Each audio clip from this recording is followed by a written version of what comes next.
Imagine being able to face any situation without being disturbed.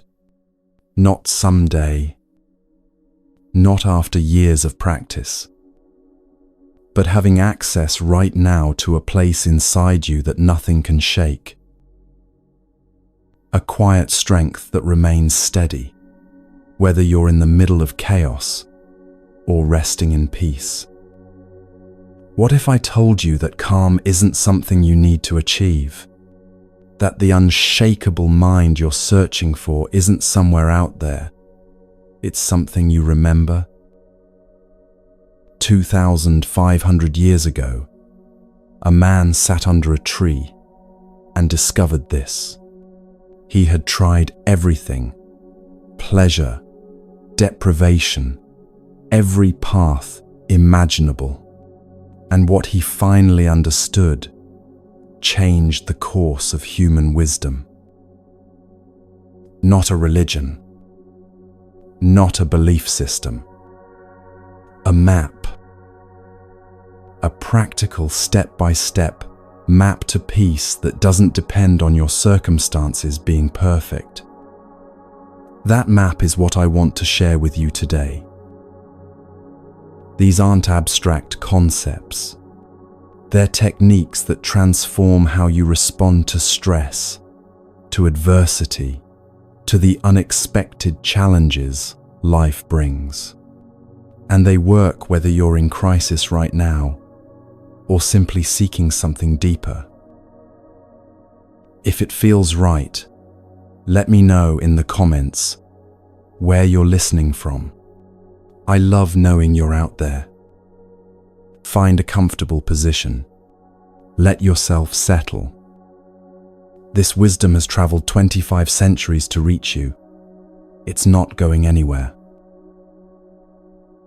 Are you ready? Let me start with something that might surprise you about how everything in your life is connected.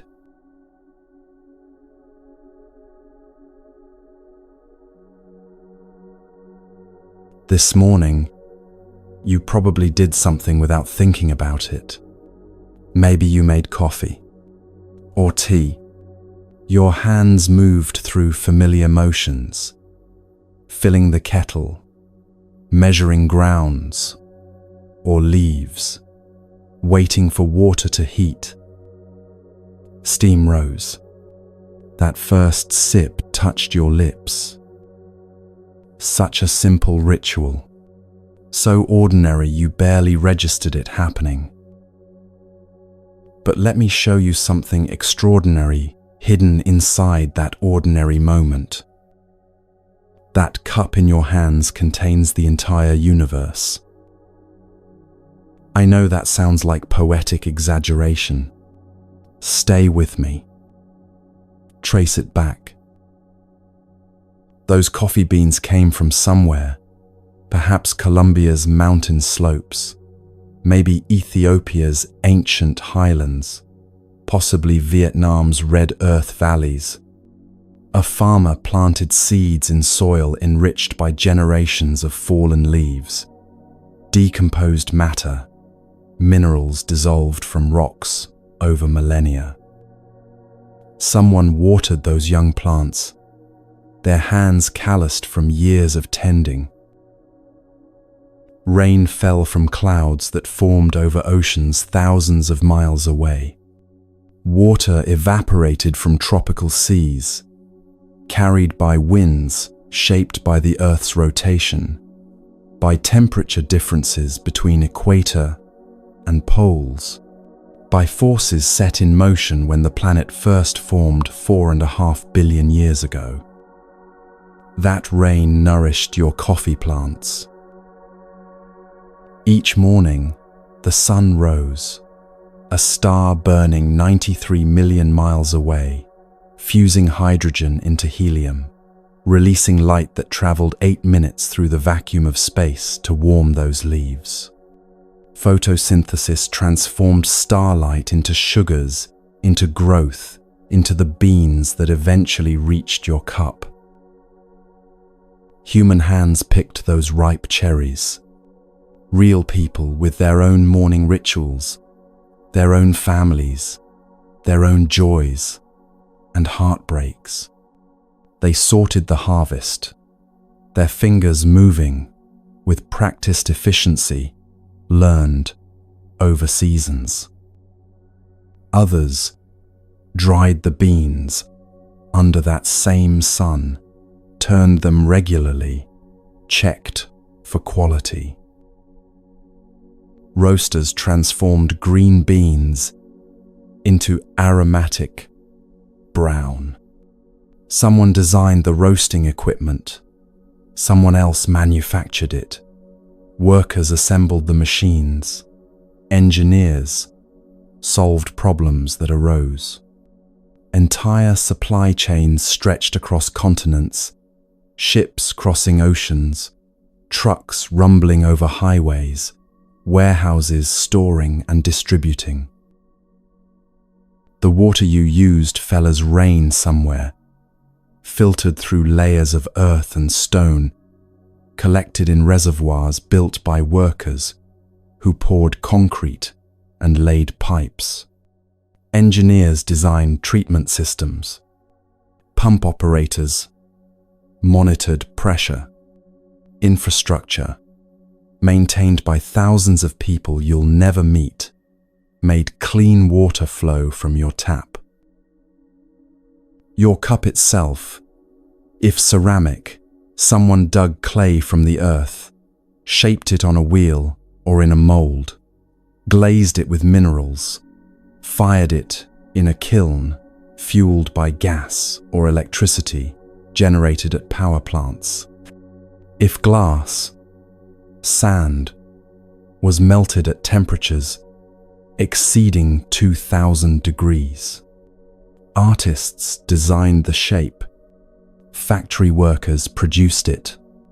Truck drivers delivered it to stores where cashiers sold it to you with money you earned through your own labor.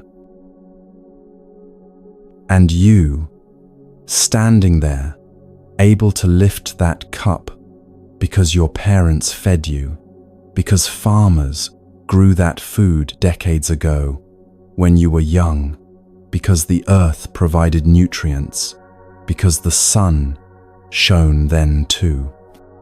You understand the concept of coffee, the word itself, because someone taught you language, because humans developed complex communication over hundreds of thousands of years of evolution. Nothing in that simple morning ritual exists alone. This is what the Buddha called dependent origination, pratitya samutpada in Sanskrit. Everything arises in connection with everything else. Nothing stands independently. The entire cosmos conspired across time and space to bring you that single sip of warm liquid on an ordinary morning. And understanding this leads us directly to one of the most misunderstood teachings in all of Buddhism, karma. When most people hear the word karma, they imagine cosmic justice, divine scorekeeping. Do something bad, get punished by the universe. Do something good, receive rewards. Like there's some celestial accountant tracking every deed, dispensing consequences according to a moral ledger. But that's not what karma is. The word karma simply means action. It's the natural law of cause and effect playing out through intention and behavior. Not punishment, not reward, just the way reality works. Imagine standing beside a perfectly still lake on a windless morning. The surface mirrors the sky like polished glass. You pick up a smooth stone and toss it in. Ripples spread outward in perfect concentric circles, expanding in every direction, touching the far shore, reflecting back, interfering with each other in complex patterns. Did you create those ripples as a reward for throwing the stone skillfully? Are the ripples punishing you for disturbing the water's stillness? Of course not. They're simply the natural consequence of your action. Stone meets water, physics happens, ripples form. Cause and effect. That's karma in its truest sense. Every thought you think sends ripples through the lake of your mind. Think angry thoughts repeatedly, and anger becomes your mind's default state. Practice gratitude consistently, and appreciation becomes how you naturally see the world. Every word you speak sends ripples through the lives around you. A harsh word can echo in someone's mind for years. A kind word can change the entire trajectory of their day, which affects how they treat others, which ripples further outward. Every action you take creates waves that touch other lives in ways you may never witness. Hold the door for someone rushing behind you. Maybe they arrive at their appointment on time. Maybe that appointment changes their career. Maybe they go home in a better mood and connect with their child. Maybe that child remembers that evening decades later as a turning point. You'll never know, but the ripples spread. And here's what makes this understanding both sobering and liberating: those ripples come back. Not because the universe keeps score, but because everything is connected. Send kindness into the world, and you're creating conditions where kindness returns. Send anger or bitterness, and you're planting seeds of anger, not through magic, through the interconnected nature of existence. The Buddha expressed this with startling clarity. What you think, you become. What you feel, you attract. What you imagine, you create. Let those words settle. Really let them land. This isn't mysticism. It's neuroscience confirmed by ancient wisdom. Spend your days thinking bitter thoughts, and your neural pathways literally rewire toward bitterness. Your brain becomes optimized for finding things to be bitter about. Imagine worst-case scenarios constantly, and you train your nervous system into chronic anxiety. Practice gratitude regularly, and you develop an eye for beauty, for kindness, for reasons to appreciate life. But here's where this teaching becomes genuinely hopeful, genuinely transformative. Your past doesn't own you. Yes, your previous actions have consequences. Yes, you're experiencing results from seeds planted yesterday, last year, perhaps in childhood. Those consequences are real and sometimes difficult. But right now, in this precise moment, you're planting new seeds. Right now, you're making choices.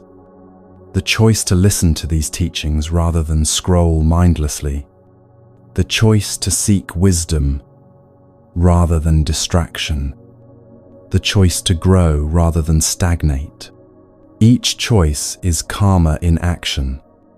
Each moment is seed planting time. Every moment offers a fresh start. Every breath brings new possibility. Think of one small thing you could shift today. Not something overwhelming, not a complete personality overhaul, just one tiny adjustment. Perhaps pausing 3 seconds before responding when irritation rises in your chest. Maybe actually looking into someone's eyes when they speak, instead of glancing at your phone's dark screen. Possibly saying thank you and letting yourself feel genuine appreciation rather than automatic politeness. Choosing to walk outside for 5 minutes instead of scrolling for 30. These aren't good deeds in some moral sense. They're investments in your own peace. They're you consciously choosing which seeds to plant in the garden of your mind. Because here's the truth that changes everything once you really grasp it. You're not a passive recipient of karma. You're actively creating it every single moment you're alive. Choose patience over anger once, and you've made patience slightly more accessible tomorrow. Your brain has formed new connections, weakened old reactive patterns. Choose kindness when you don't feel particularly kind, and you're literally training yourself in kindness. Choose presence over distraction, and you're strengthening neural networks associated with attention and awareness. The mind is like soil, rich, receptive, ready to grow whatever you plant. Plant thorns, harvest pain. Plant flowers, harvest beauty. And this makes me wonder about what happens when someone keeps planting those seeds day after day, moment after moment, year after year. Where does that path lead? The Buddha had a word for the destination: awakening, bodhi, enlightenment. But those words make it sound distant, don't they? So mystical and unreachable. Like something only monks in remote caves can achieve after decades of extreme meditation practice. Let me show you how close it actually is. Forget everything you've heard about enlightenment. Forget glowing auras and levitation. Forget supernatural powers and transcendent states. Forget the idea of becoming someone special, someone fundamentally different from who you are now. Let me tell you a story about a fish. Imagine a fish born in the ocean depths. From its first moment of existence, water surrounds it completely. Water flows above, below, on every side. The fish swims through water, feeds in water, rests in water, plays in water, lives every moment of its life immersed in water. But here's the remarkable thing. The fish has no concept of water. How could it? Water is so omnipresent, so utterly pervasive, that the fish can't perceive it as something distinct from existence itself. To the fish, water just is. It's like asking you to see air. Yes, intellectually, you know air exists. But do you experience it constantly? Or does it fade into the background of awareness, noticed only when wind blows or breath becomes difficult? Now imagine one day, perhaps through some fortunate accident, perhaps through patient attention, the fish suddenly becomes aware. A shift occurs in consciousness. Suddenly, the fish realizes I'm in water. This whole time, all these years, I've been swimming in water. Water has been here all along. Nothing about the water changed. The ocean didn't transform. Only the fish's awareness shifted. Recognition occurred. That's enlightenment. It's not about becoming something you're not. It's about seeing what's always been true. It's not about achieving some special state of consciousness unavailable to ordinary people. It's about recognizing the reality you've been swimming in since birth.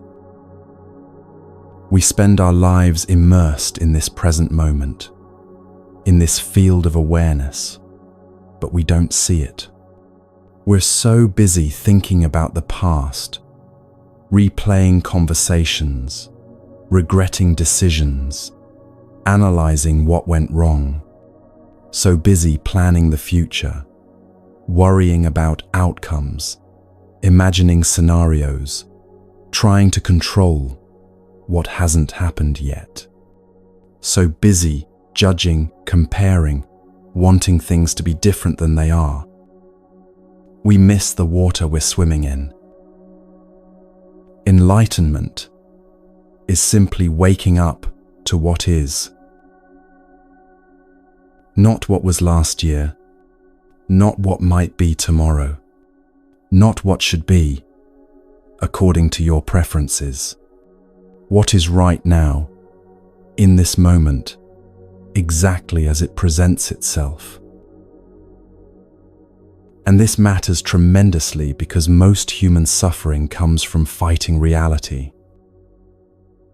We think peace will arrive when we arrange our external lives perfectly, when we finally get the right job with the right salary and the right colleagues, when we find the right relationship that fulfills all our needs, when we achieve the right body through the right diet and exercise program, when we accumulate the right amount of money to feel secure, when all conditions finally align just so. But the Buddha discovered something radical, something that overturned conventional wisdom. Suffering doesn't come from our circumstances. It comes from how tightly we grip them. Before enlightenment, before he became the Buddha, he was Prince Siddhartha. He had everything a human being could possibly want. Literally everything. Unimaginable wealth, exquisite pleasures, perfect comfort, unlimited luxury. 3 palaces for different seasons, dancers, musicians, the finest foods. Every desire met before it fully formed. And he was profoundly miserable. So he left, abandoned his comfortable prison. He became an ascetic, a wandering monk, practicing extreme self-denial. He starved himself until his ribs showed through paper-thin skin. He practiced such severe austerities that he nearly died multiple times. He thought perhaps suffering was the path, so he made himself suffer deliberately, intensely. And he discovered that didn't work either. He was suffering about suffering, adding a second layer of pain on top of life's natural difficulties, turning existence into a battle against existence itself. Finally, exhausted from extremes, he sat down under a fig tree and made a simple decision. He would sit there until he understood, not until he achieved something impressive, not until he became someone special or holy, just until he saw clearly what was actually happening. And what he saw was profound in its simplicity. Peace doesn't come from controlling circumstances. It comes from releasing the grip on how things should be. His words echo across 25 centuries. Peace comes from within. Do not seek it without. Pause there for a moment. Really let that land in your body, not just your thinking mind. How much of your life have you spent seeking peace in external things, in achievements that lose their shine weeks after attaining them, in validation from others that never quite fills the emptiness, in getting everything arranged just right, only to watch it fall apart again? And how often has that external peace lasted? Here's the gentle truth, and I offer this with genuine compassion. You're not broken. You don't need fixing. You don't need to become someone different before you can be at peace. You need remembering. Like coming home to a house you never actually left. You've been there the whole time, just looking everywhere else for it, searching the world for something you've carried in your chest since birth. Enlightenment sounds like some distant mountain peak, requiring decades of difficult climbing, but it's more like realizing you're already standing on solid ground. You were just so busy looking up at the peak, so focused on the journey ahead, that you forgot to feel the earth beneath your feet, supporting you right now. And here's a paradox that confuses many people first encountering these teachings. Enlightenment means living without attachment, but it doesn't mean living without love. Love deeply, but release the need to own. Care profoundly while surrendering the illusion of control. Experience joy fully, even knowing, especially knowing, it will eventually pass. Think about watching a sunset. You stand there witnessing its beauty, feeling moved as colors spread across the sky in brilliant streaks. You don't need to own the sunset to appreciate it fully. You don't need to prevent it from changing to enjoy this moment of beauty. You love it completely, while knowing it will fade into night. That knowing doesn't diminish the love, it deepens it. That's what awakening allows. Full engagement with life, without the desperate clinging that turns pleasure into anxiety. But I know what might be arising in your mind right now. This sounds beautiful in theory, perhaps even inspiring. But how do you actually live like that when your mind is always somewhere else? When you're eating breakfast but thinking about emails waiting in your inbox? When you're supposedly listening to someone but already composing your next sentence? When you're walking but completely lost in thought? Arriving without remembering the journey? That's where the practice of presence comes in. And it's simpler than you might imagine. Let me ask you something. Where were you 30 seconds ago? Not physically. Your body was likely in the same position. But where was your attention living? Were you fully here, absorbing these words? Or were you partly here and partly somewhere else, thinking about what you need to do later, replaying something from earlier today, judging whether you agree with what you're hearing, wondering if this is worth your time?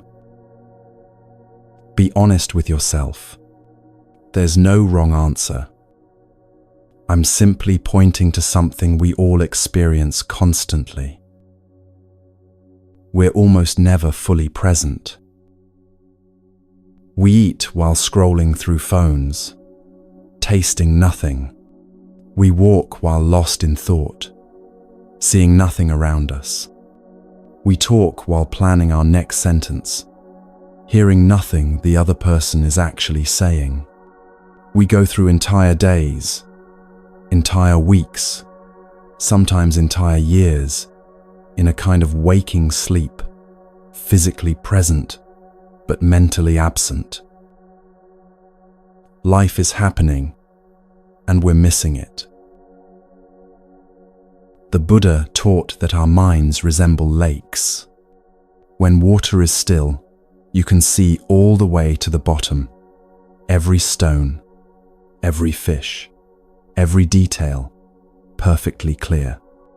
But when wind disturbs the surface, when thoughts and emotions churn the water into turbulence, you can't see anything clearly.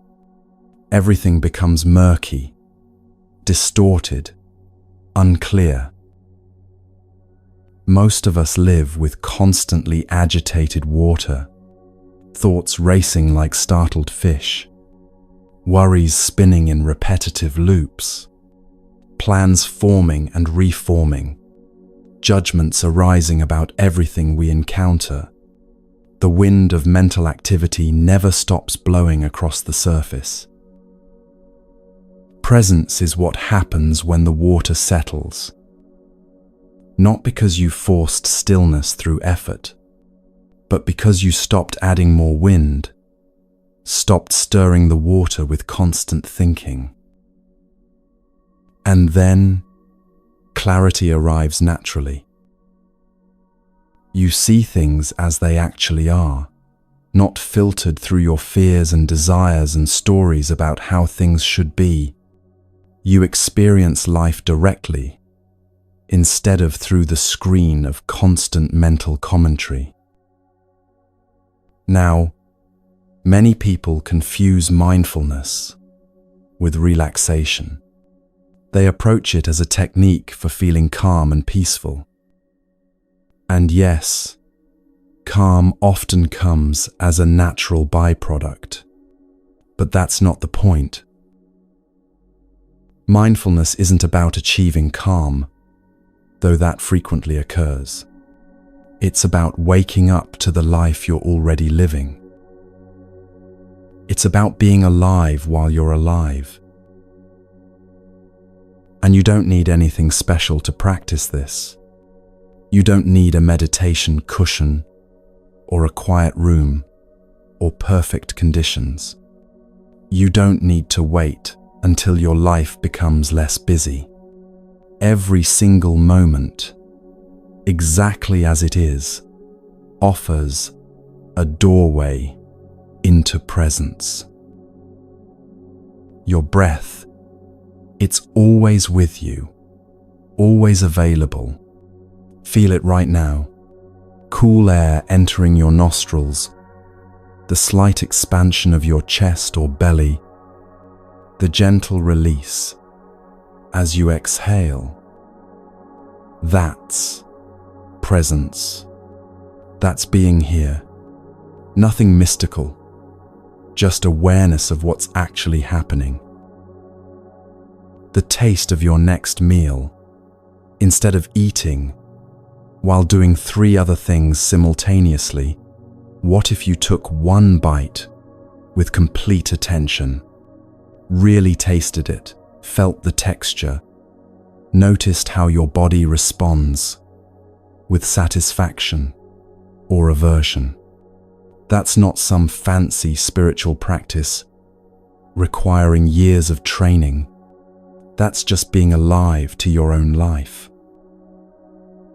The touch of fabric on your skin right now. Can you feel it?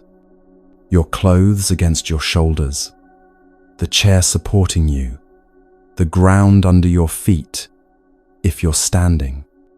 Most of the time we're so disconnected from our bodies, so lost in thoughts, that we don't notice these sensations.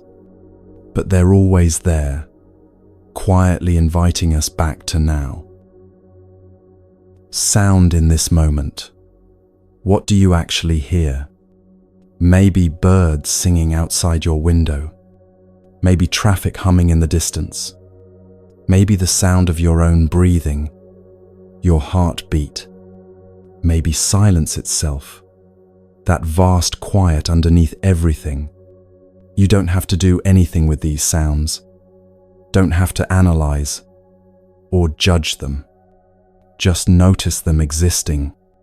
That's presence. There's a story I love about a monk washing dishes.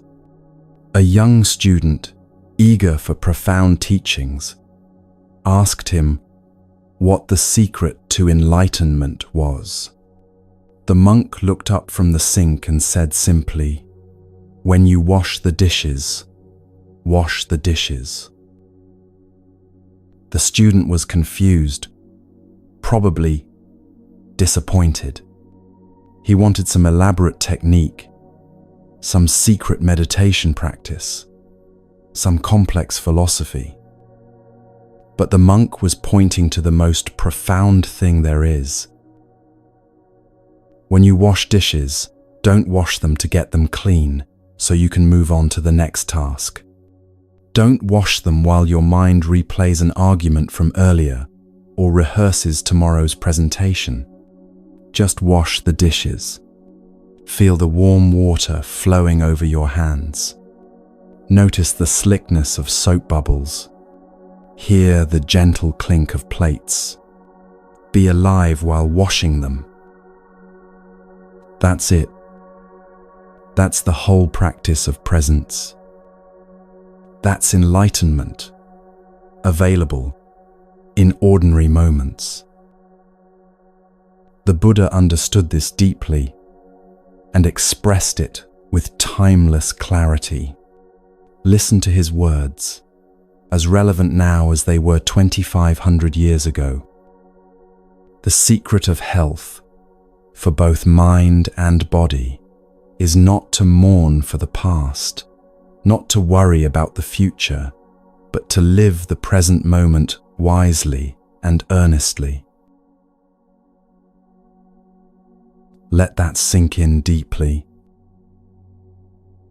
Not to mourn the past, but how much of your mental energy goes into replaying old conversations, old mistakes, old wounds that can't be changed. Not to worry about the future, but how much anxiety do you generate about things that haven't happened and might never happen? To live the present moment wisely and earnestly, to be here, fully, with whatever is actually occurring, rather than whatever you wish were occurring. That's where your life actually happens. Not in memories, however vivid. Not in plans, however detailed. Right here, right now, in this breath. And the beautiful thing is you can start immediately. You don't need to wait for anything. You don't need to be more prepared, more spiritual, more anything. This moment, exactly as it is, with all its ordinariness, is your opportunity to wake up. Feel the weight of your body right now. Notice your next breath, entering and leaving. That's all it takes to begin this practice. That's all it takes to come home. If you need to pause here, that's absolutely perfect. Let these teachings settle like snow falling on still water. There's no rush to reach anywhere. Or if you're ready, let's continue walking this path together. Because presence opens the door to awakening. But the Buddha left us something even more complete. An actual map with 8 interconnected paths. Not commandments handed down from authority. Not arbitrary rules to follow blindly. Just the way home, discovered through his own profound journey, from suffering to freedom, from confusion to clarity. That's where we're headed next.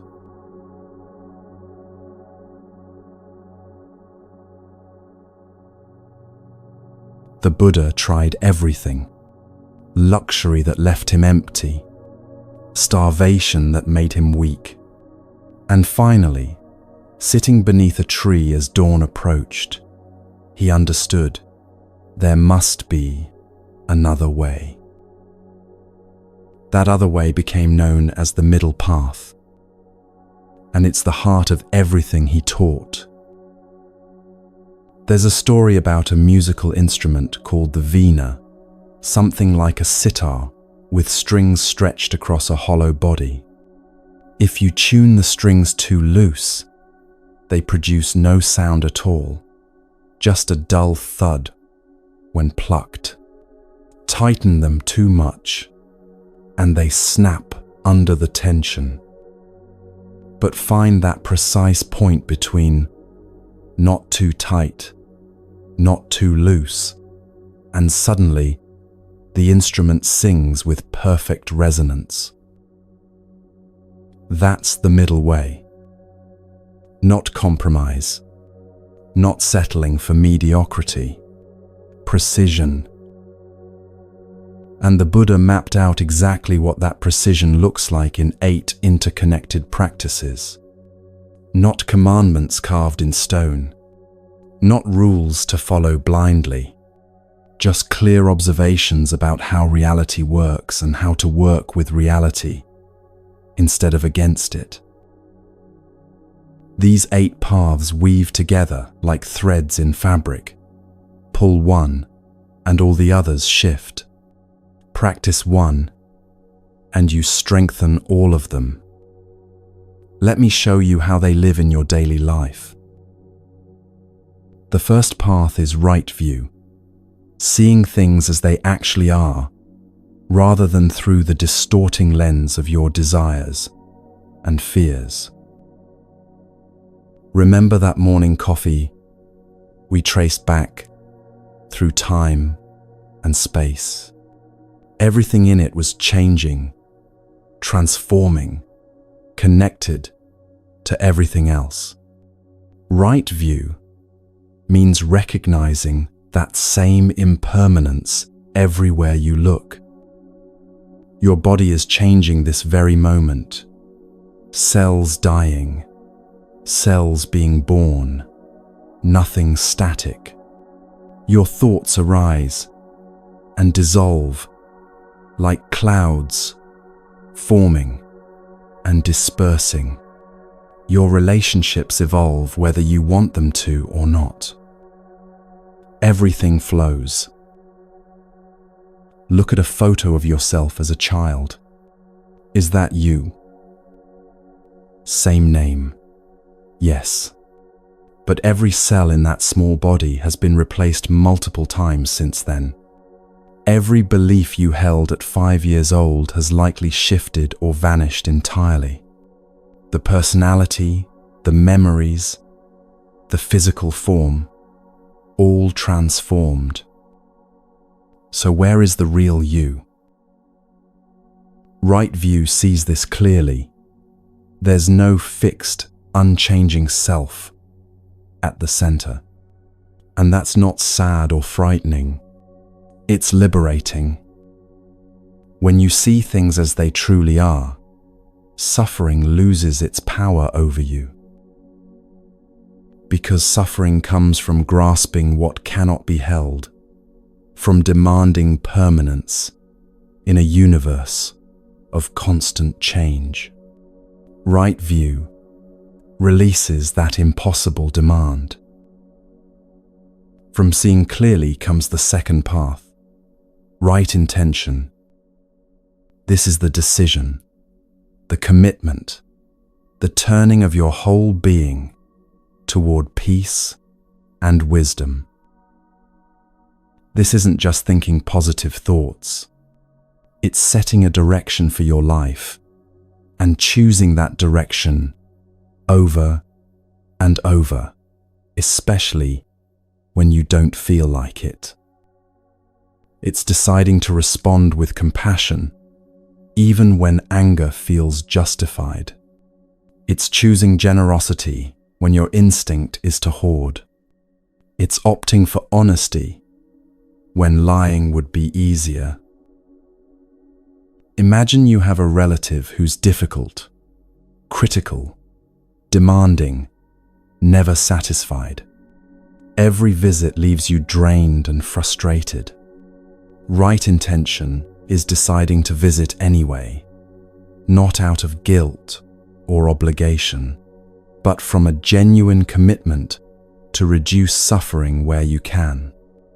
Maybe they're lonely. Maybe their criticism comes from their own pain. Right intention sees beyond the surface irritation to the shared humanity underneath. The third path flows naturally from this: right speech. Your words as medicine, rather than poison. A single sentence can create a wound that lasts years. I'm sure you can remember something cutting someone said to you a decade ago, words that still sting when recalled. But equally, a few words can heal deeply. I see you. I understand. You're not alone. The Buddha taught 3 gates for speech. Before you speak, ask yourself, is it true? Is it kind? Is it necessary? If your words can't pass through all 3 gates, perhaps silence is wiser. This doesn't mean becoming passive or dishonest. Sometimes truth is hard. Sometimes kindness means saying difficult things. But right speech avoids gossip, avoids harsh words spoken in anger, avoids empty chatter that fills silence without creating connection.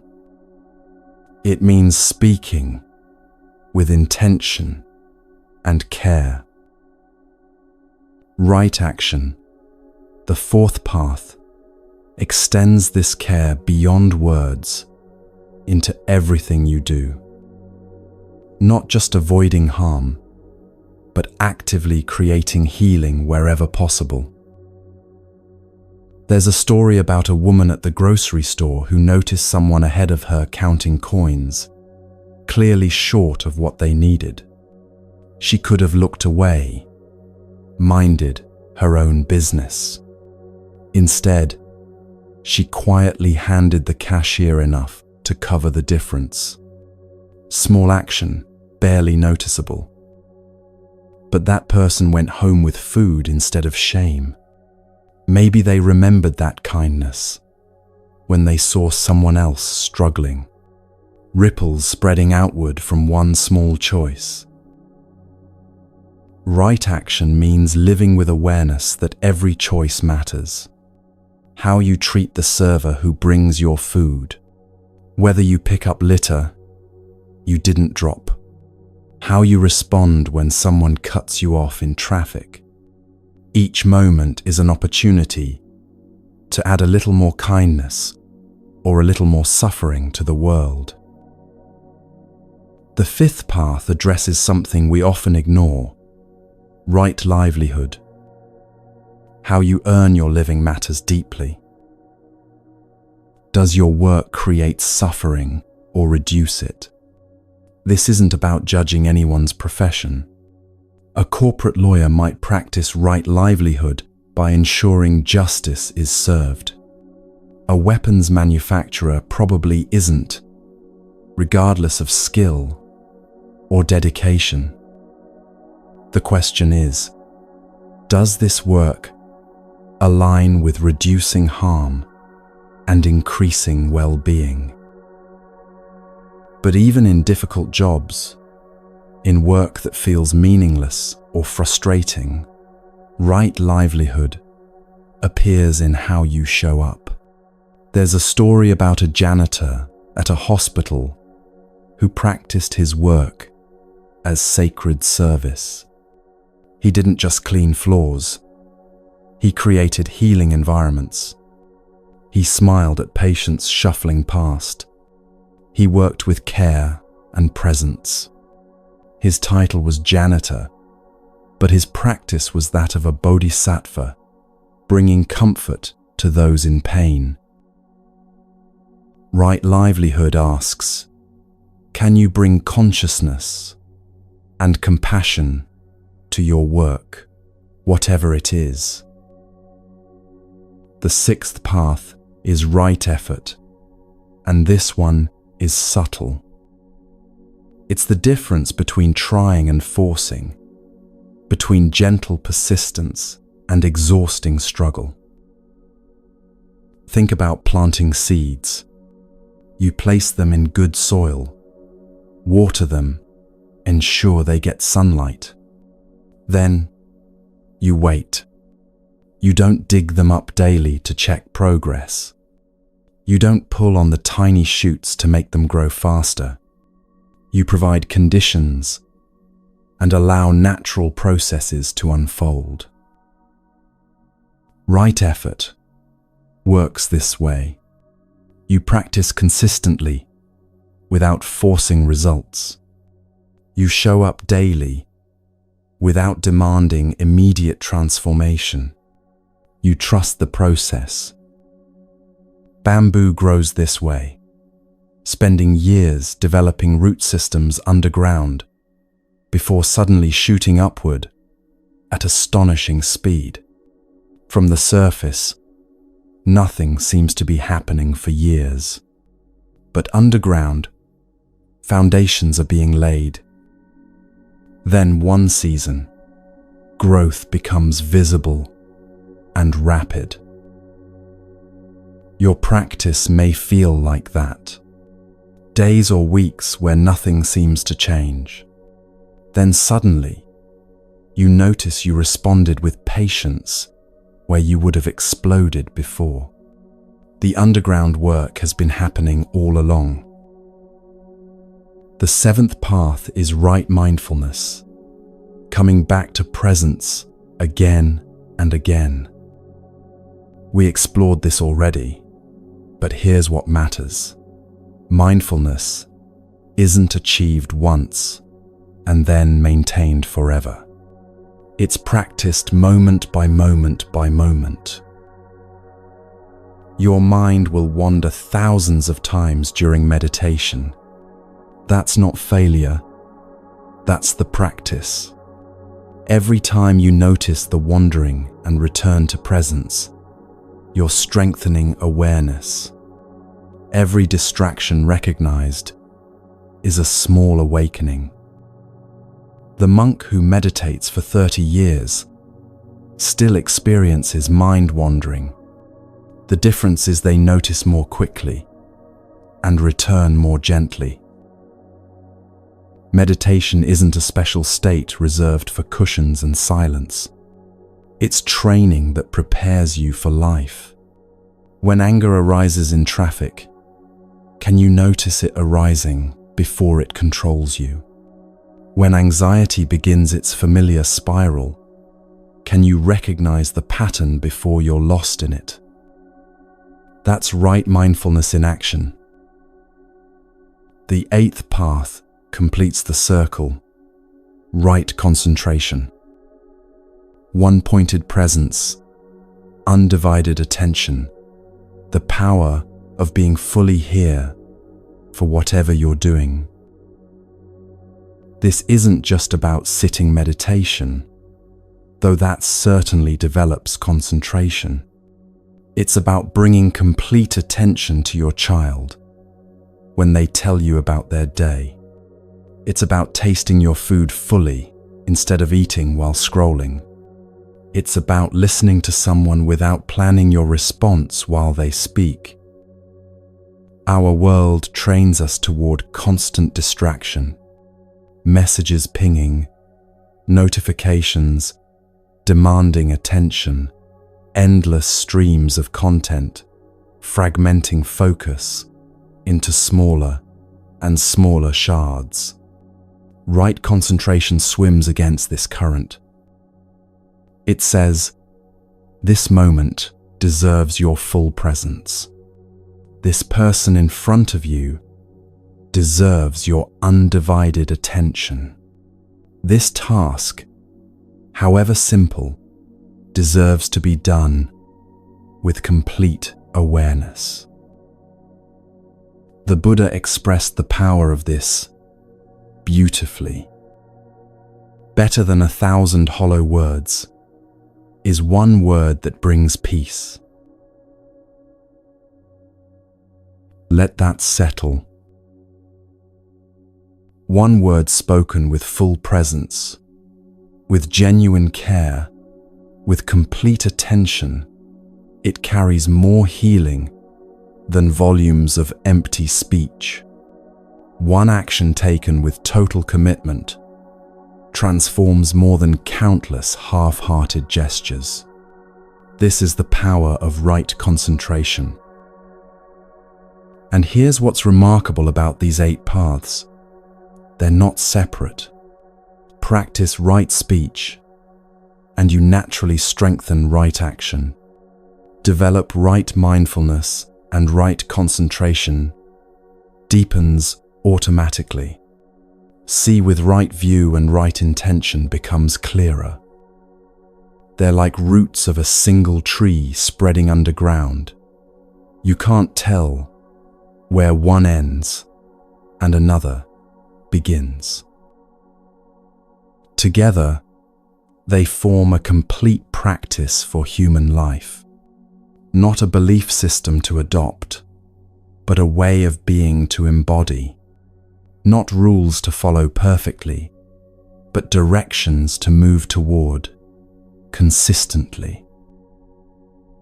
But even with this beautiful map, even understanding these 8 interconnected paths, you might notice something strange happening. You keep ending up in the same places. You find yourself in the same arguments with different people. The same anxieties arise with different triggers. The same patterns repeat despite your best intentions. Why? The Buddha called it the wheel. Have you ever caught yourself in the middle of an argument and suddenly thought, I've had this exact fight before? Different person, different topic maybe, but the same energy, the same dynamic, the same painful dance. Or noticed yourself reaching for your phone in that familiar way, seeking something you can't quite name, scrolling for satisfaction that never comes, then doing it again 20 minutes later.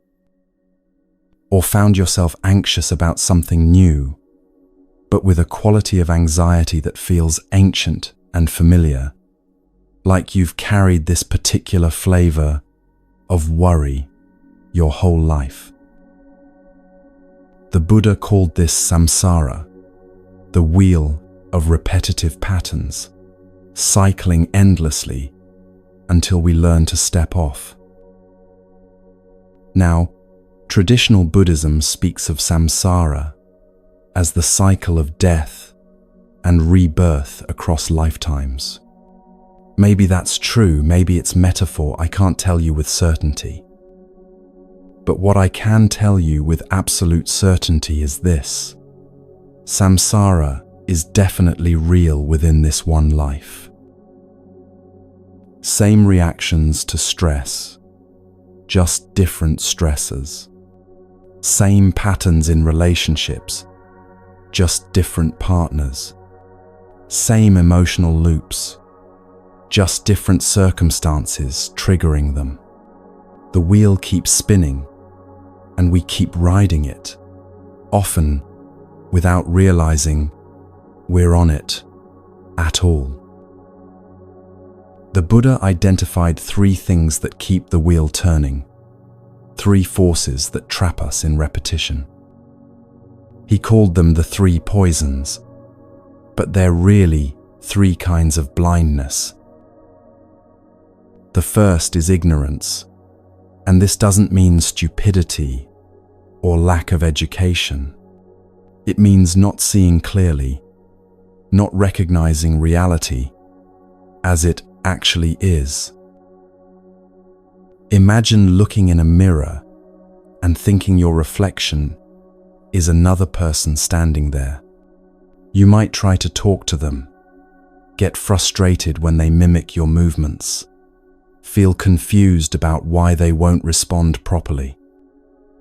That's ignorance, mistaking appearance for reality. We do this constantly. We see impermanent things and treat them as permanent. We see interconnected processes and mistake them for separate, independent entities. We see the flow of change and try to freeze it, to hold it still, to make it stay exactly as it is right now. Then we suffer when reality refuses to cooperate with our misperception. The second poison is craving, this insatiable hunger for more, for different, for better. The next job will finally bring fulfillment. The next relationship will complete you. The next purchase will bring lasting satisfaction. The next achievement will prove your worth once and for all. Spoiler, it won't. Not because jobs, or relationships, or achievements are bad, but because craving has no bottom. It's not actually about the thing being craved. It's about the craving itself, an internal restlessness that latches onto whatever's nearby. Feed it, and it grows hungrier. Satisfy one craving, and 3 more immediately appear. The third poison is aversion, pushing away what we don't want with the same energy we grasp at what we do want. Running from pain creates more pain, because now you have the original pain plus the suffering of running. Resisting grief extends grief because you're fighting against a natural process that needs to complete itself. Avoiding discomfort means carrying that discomfort with you everywhere, always vigilant, always on guard. What we avoid follows us like a shadow. These 3 keep the wheel spinning, not seeing clearly, craving what we don't have, pushing away what we do have. And they create 6 different realms we cycle through, 6 states of mind the ancient teachers described as different worlds. The God realm is when everything seems perfect. Life is going well, you're comfortable, maybe even a bit proud of how well you're doing. But there's a danger here, complacency. Without challenge, without friction, growth stops. You become soft, unprepared for inevitable change. Then when difficulty comes, and it always comes, you're crushed because you believed the ease would last forever. The Titan realm is constant competition, endless striving, never being satisfied with where you are because someone else is ahead. You check others' social media and feel inadequate. You achieve something and immediately spot the next rung up the ladder. Success brings no peace because the finish line keeps moving. Exhaustion is the atmosphere of this realm. The human realm is where you are right now, aware, seeking, capable of reflection. There's suffering here, yes, but also the possibility of awakening. This is actually the best realm for spiritual growth, because you have enough discomfort to seek change, but enough capacity to actually do something about it.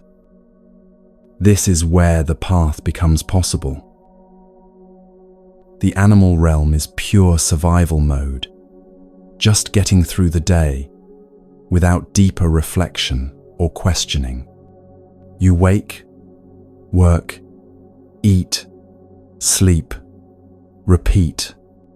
No time or energy for examining your life because you're too busy just living it. Many people spend years here without realizing it. The hungry ghost realm is endless wanting without satisfaction.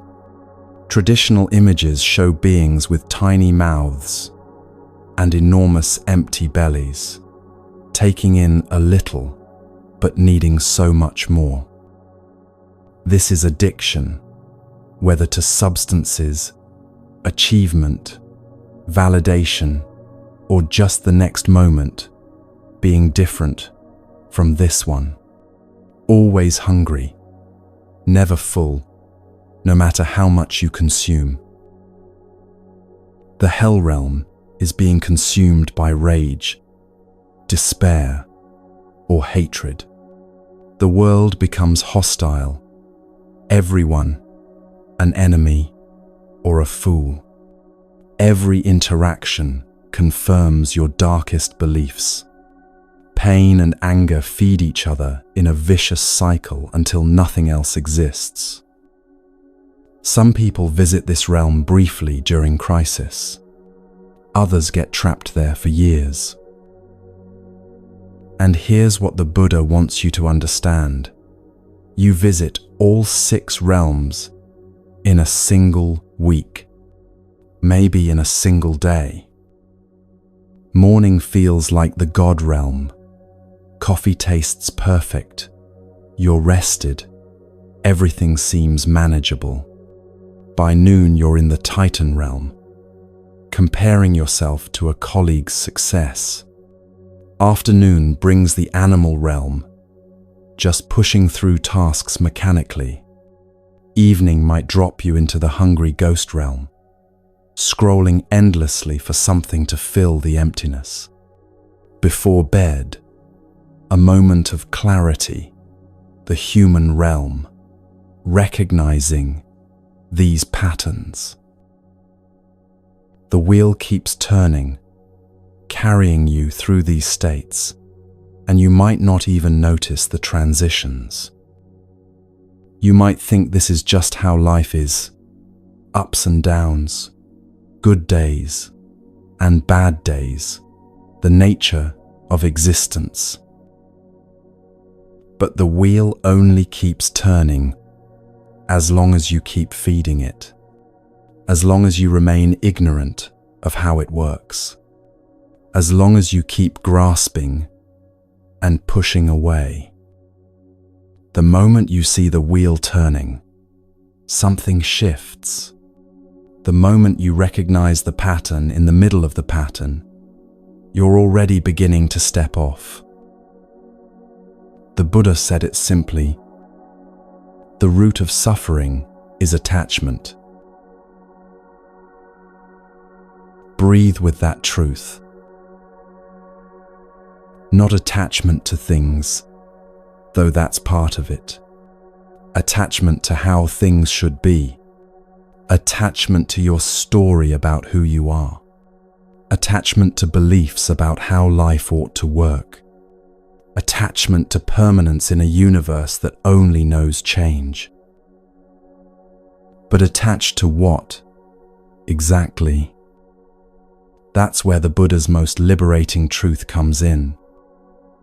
And it might sound scary at first, but I promise, it's the most freeing thing you'll ever hear. Who are you? Not what do you do, or what's your name, or what roles you play. Who are you actually? What is this self you've been protecting and defending and building your entire life. Try this experiment with me. Think of a photograph of yourself as a child, maybe 5 or 6 years old. Look at that child in your mind's eye. Is that you? Same name? Certainly. But is it the same person? The body in that photo has been entirely replaced at the cellular level at least twice since then, maybe 3 or 4 times depending on your current age. Every 7 years or so, most of your cells die and new ones take their place. The physical form you called you then literally doesn't exist anymore. What about your thoughts? Are the thoughts you're thinking now the same thoughts that child thought? Of course not. Thoughts arise and dissolve moment by moment. The specific content of your mind at age 6 is completely gone, replaced by entirely different concerns, ideas, and mental patterns. Your beliefs? At 6, you believed in things you don't believe now. You've changed your mind about politics, relationships, what matters in life, maybe even fundamental questions about reality.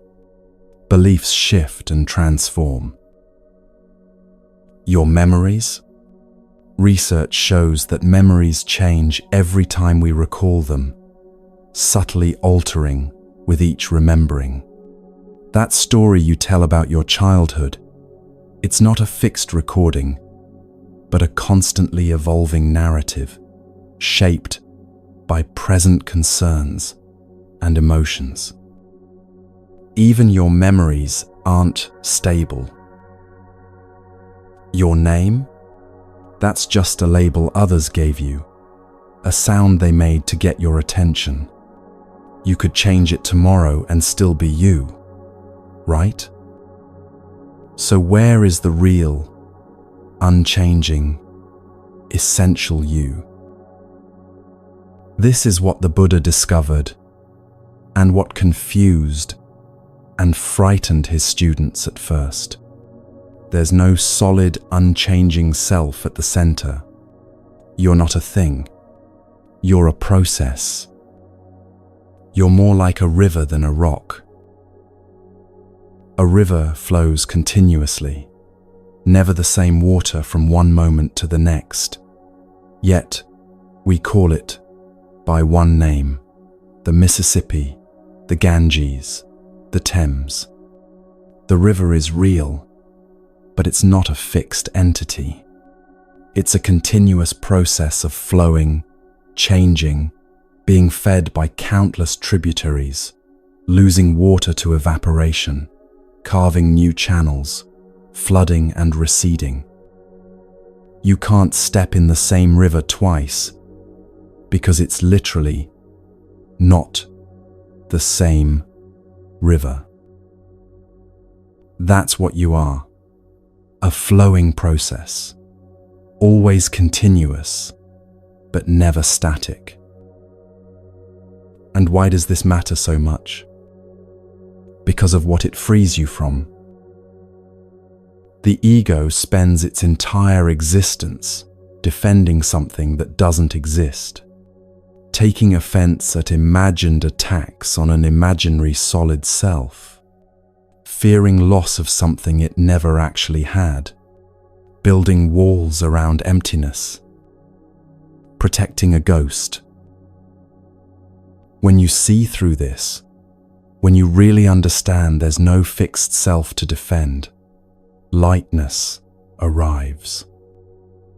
Someone criticizes you, and instead of that old contraction of hurt, there's space. Space to hear what might be useful in the criticism without taking it as an attack on your core being, because there is no core being in that solid sense. There's just this moment's experience, already changing into the next moment's experience. Now, this teaching can sound nihilistic at first. If there's no self, does that mean you don't matter? That your life is meaningless? That you should just give up on everything? The opposite is true. This doesn't mean you don't matter. It means you're not separate. You're the river itself, not something riding in a boat on the river. You're the ocean pretending to be a wave for a brief, beautiful moment. And when the wave understands it's made of ocean, all fear of dissolution vanishes. The wave doesn't die when it crashes on the shore. It returns to what it always was. The Buddha's words echo across time with gentle precision. In the end, only three things matter: how much you loved, how gently you lived, and how gracefully you let go of things not meant for you. Let those words sink deep, not into some permanent self, but into this present awareness that's reading them. Breathe here. Let that land. There's no rush to move forward. There's nowhere to get to. So if there's no fixed self, how do we actually live? What does it look like to walk through the world understanding this truth? Does it mean becoming passive, detached, indifferent to life? Let me show you what it really means.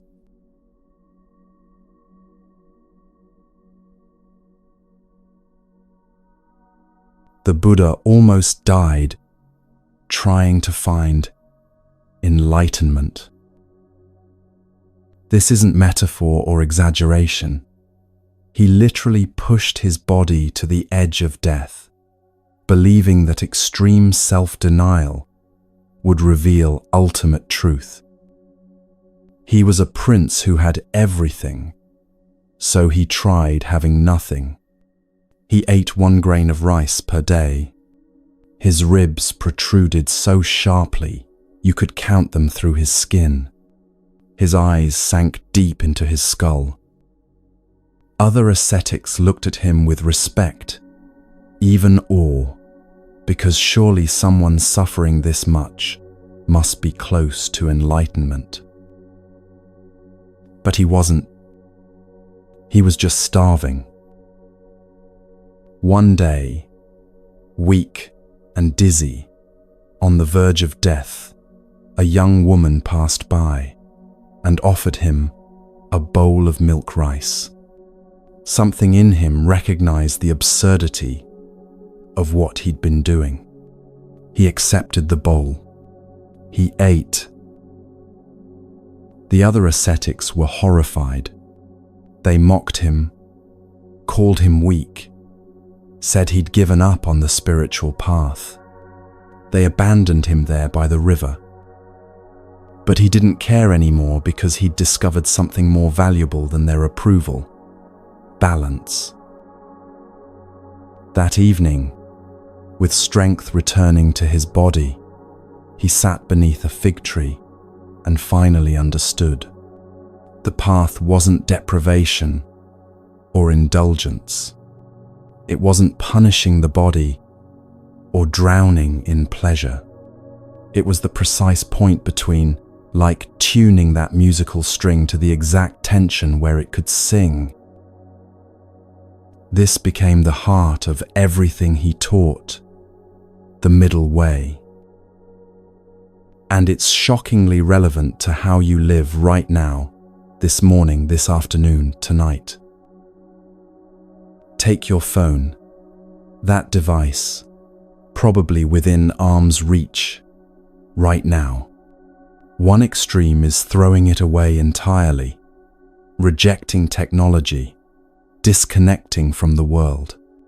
The other extreme is what most of us do, scrolling mindlessly for hours, checking it first thing in the morning and last thing at night, interrupting every conversation, to glance at the screen. The middle way. Use it consciously when it serves you. Then, put it down. Check messages at designated times rather than compulsively every few minutes. Be present with the person in front of you. Then later, be present with the person on the screen. Not rigid rules, but conscious choices. Your body follows the same pattern. One extreme is punishing exercise, pushing past injury, treating your body like an enemy to be conquered or disciplined into submission. The other extreme is complete neglect, numbing yourself with excess, ignoring signals of discomfort or pain. The middle way is respectful care, moving your body because it feels good to move, resting when rest is needed, eating in a way that energizes rather than dulls, listening to what your body actually needs rather than what magazines or social media insist you should do to it. Work becomes a practice ground for this balance. Burnout is one extreme. Every waking hour devoted to productivity, self-worth measured by output, rest treated as laziness. Apathy is the other, showing up physically, but checked out mentally, doing the bare minimum, counting minutes until freedom. The middle way is engaged presence, bringing your full attention while you're working, then fully releasing work when you leave. Caring about your contribution without letting it consume your identity. Recognizing that your value isn't determined by your productivity. Relationships reveal this dance between extremes most clearly. Codependence is one edge, losing yourself in another person, needing them to complete you. Anxiety spiking whenever they're not available. Isolation is the opposite edge. Walls so high no one can reach you. Independence hardening into loneliness. Self-protection becoming self-imprisonment. The middle way is connected autonomy, being fully yourself while also opening to deep connection. Loving without needing to possess. Being intimate without losing your center. Offering support while respecting boundaries. This might be the hardest balance to find and the most essential.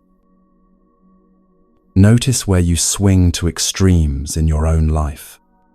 That's your edge. That's where your particular work lies. One person's middle way with food might look extreme to someone else because we all start from different places. The invitation isn't to copy someone else's balance, but to discover your own. Freedom waits there at your edge, in that sweet spot between too tight and too loose. But balance alone isn't enough. You could have perfect equilibrium in all these areas and still feel hollow inside, still disconnected from life's deeper meaning. There's something that makes everything else work, something that transforms the path from intellectual concept into lived reality. The Buddha called it the heart of the teaching, compassion. What if I told you everyone you meet is you? Not metaphorically, not poetically, but literally true in the deepest sense. Everyone you encounter is an expression of the same consciousness, experiencing itself from a different angle. We live with a powerful illusion of separation. We think in terms of me versus them, my needs versus your needs, my happiness or yours. We draw hard lines around this body, this personality, this collection of thoughts, and call it fundamentally separate from everything else. But remember what we explored about interdependence. Nothing exists in isolation. You're made of non-you elements, food that became your body, ideas that became your thoughts, love that became your capacity to care. The boundary between self and other is far more porous than it appears. Your suffering is my suffering, even if I don't realize it yet. When one part of the web trembles, the whole web trembles. We just haven't developed the sensitivity to feel it fully. Compassion is that sensitivity awakening. It's seeing yourself in others, and others in yourself, until the distinction starts to blur. The practice has layers, like learning an instrument, starting with easy songs and gradually building skill for more complex pieces. For those you love, compassion flows naturally and easily. You see their goodness clearly. Wishing them happiness requires no effort. You genuinely want their joy. When they suffer, you feel it in your own chest. This is compassion in its most instinctive form, the baseline from which you'll expand. For strangers, compassion becomes training. The cashier scanning your groceries with exhaustion written across their face, can you see them? Not as a function or a service provider, but as a whole human being having a difficult day? The driver who cut you off in traffic, the person walking too slowly on the sidewalk, the telemarketer interrupting your dinner, each one carries a complete life you know nothing about. There's a saying worth remembering: be kind, for everyone you meet is fighting a hard battle. You don't see the battles. The cashier's child might be sick. The driver might have just received devastating news. The slow walker might be recovering from surgery. You can't know their story, so err on the side of kindness. For difficult people, compassion reaches its peak as genuine spiritual practice. This is mastery-level work.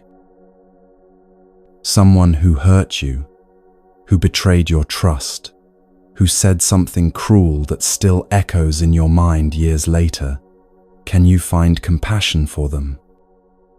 This doesn't mean condoning their actions. It doesn't mean allowing continued harm or pretending it didn't hurt. It means recognizing that hurt people hurt people. Their cruelty came from their own unhealed wounds, their own confusion, their own suffering.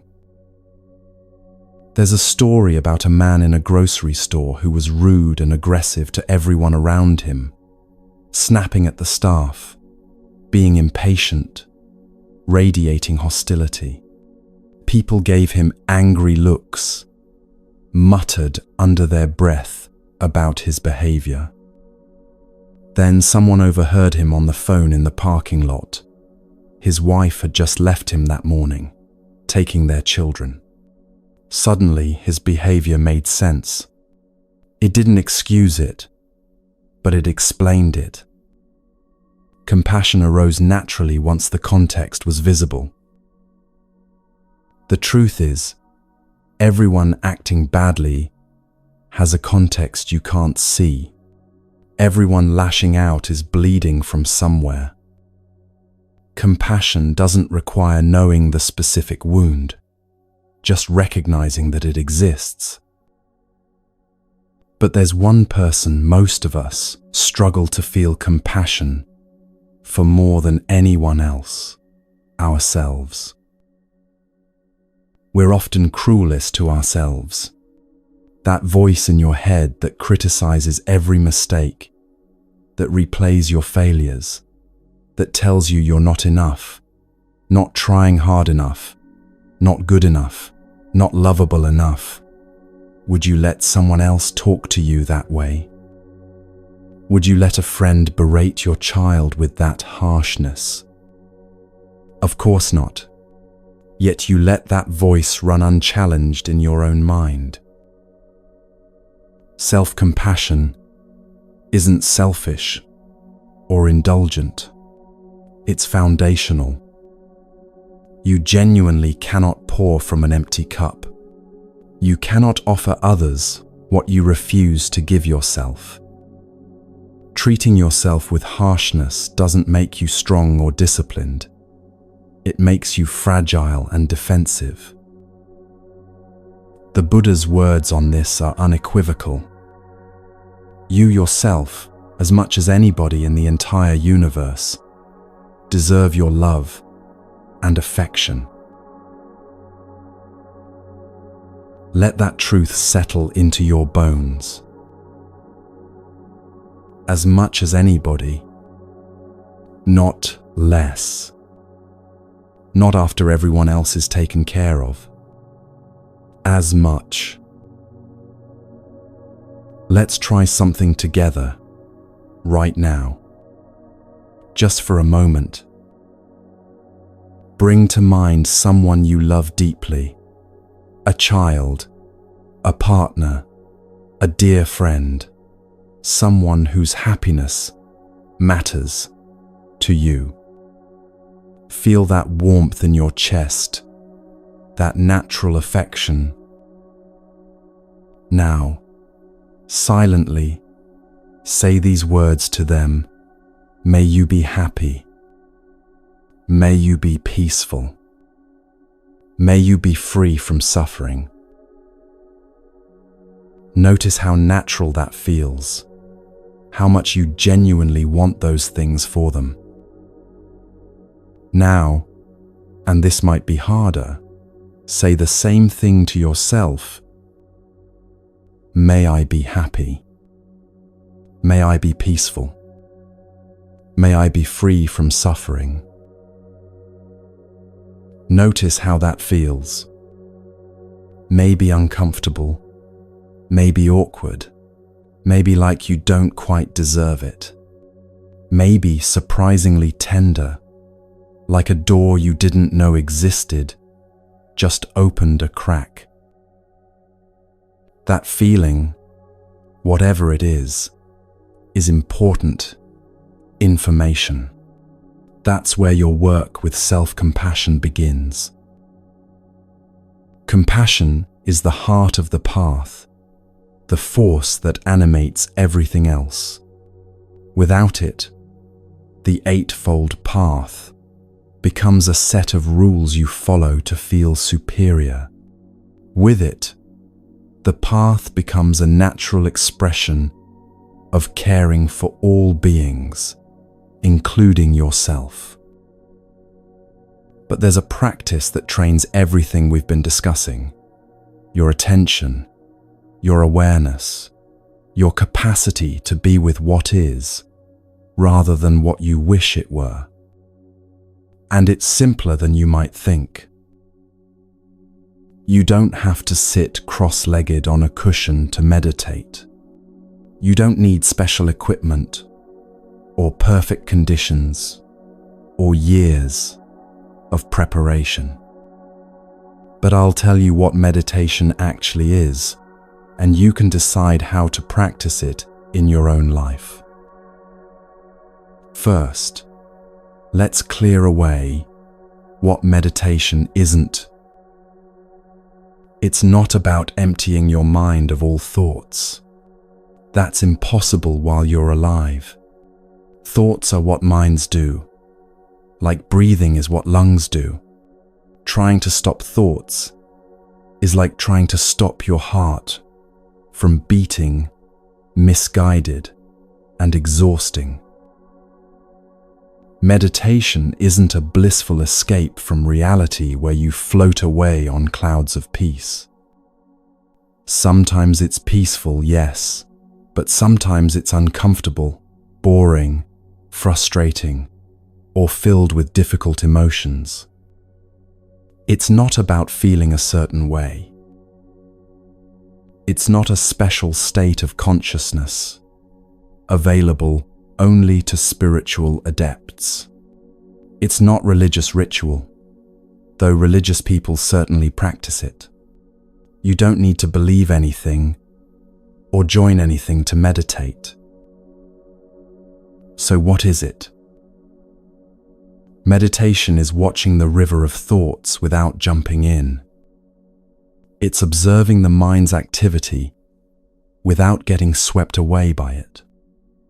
Just watching. Imagine you're sitting beside a river.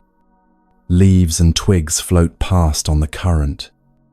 You don't jump in to grab them. You don't try to stop the flow. You just sit and watch things drift by.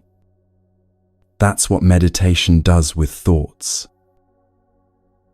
The breath becomes your anchor in this practice, always available, always with you. You feel it entering your nostrils, cool and fresh. You notice your chest or belly rising slightly. You sense the pause at the top of the inhale, then the release, the exhale flowing out. Over and over, this simple rhythm that's kept you alive since birth. And your mind will wander. This isn't failure. This is guaranteed. Within seconds, you'll be planning dinner, or replaying a conversation, or wondering if you're doing this right. That's absolutely normal. The practice is noticing when your mind has wandered and gently returning to the breath. That return is the meditation.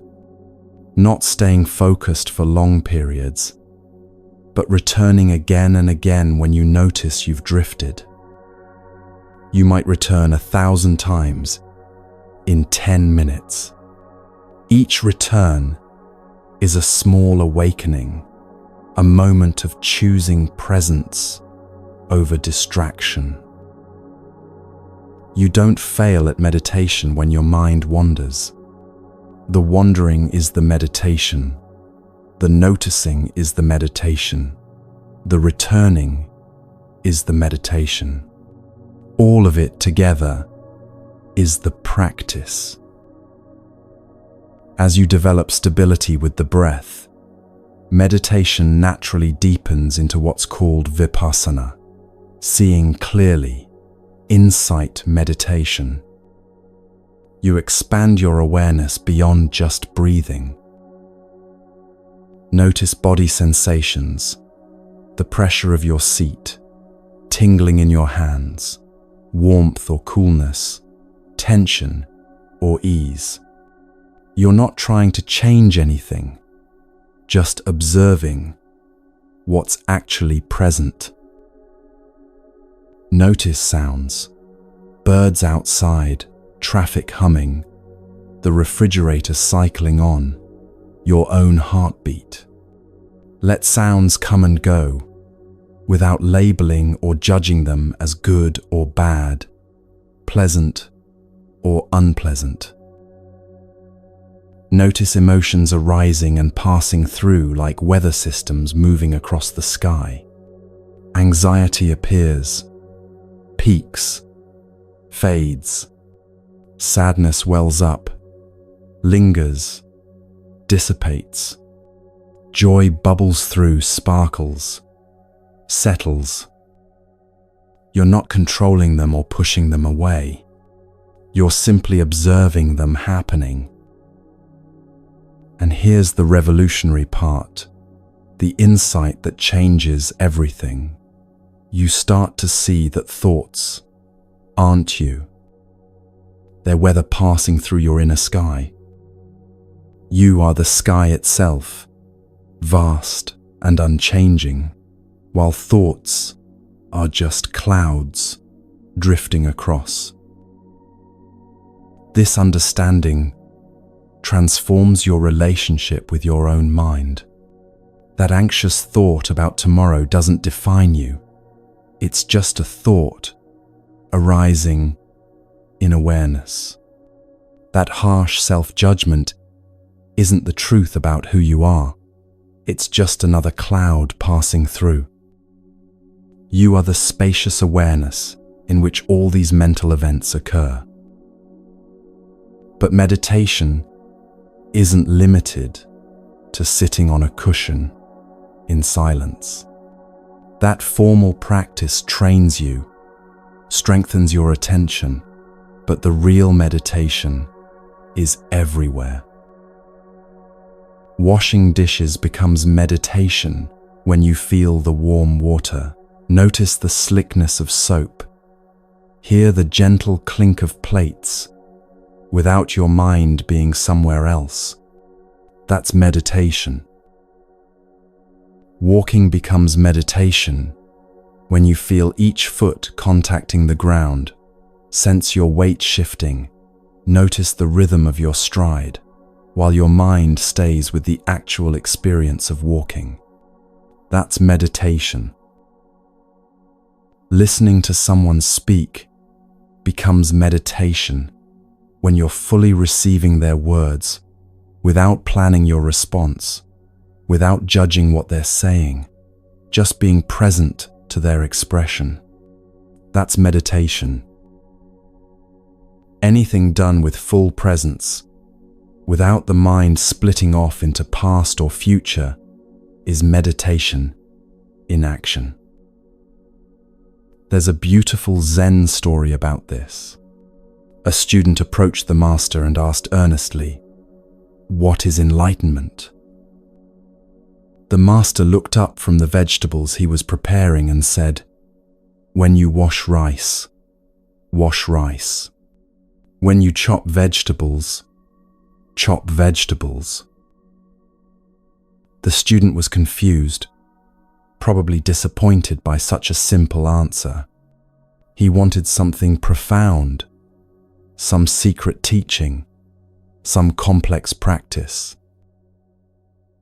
The master smiled gently. "That's it. That's the whole thing. When you do what you're doing, fully present to the doing, not wishing you were somewhere else, or someone else, or doing something else, that's enlightenment, available in ordinary moments." The Buddha said this with characteristic clarity. Do not dwell in the past. Do not dream of the future. Concentrate the mind on the present moment. Simple instruction. Extremely difficult to maintain, but possible to practice, moment by moment. These practices, the middle way, compassion, meditation, they sound beautiful when you're calm and centered, listening or reading in a quiet moment. But how do they actually work on a Tuesday morning when you're running late for work and someone cuts you off in traffic? That's the real test, isn't it? The Buddha never said you had to go to a monastery. He never suggested that spiritual practice happens somewhere separate from ordinary life. He said simply, wherever you are, be awake there. Your kitchen becomes a temple when you practice there. Your commute becomes a meditation hall when you bring awareness to it.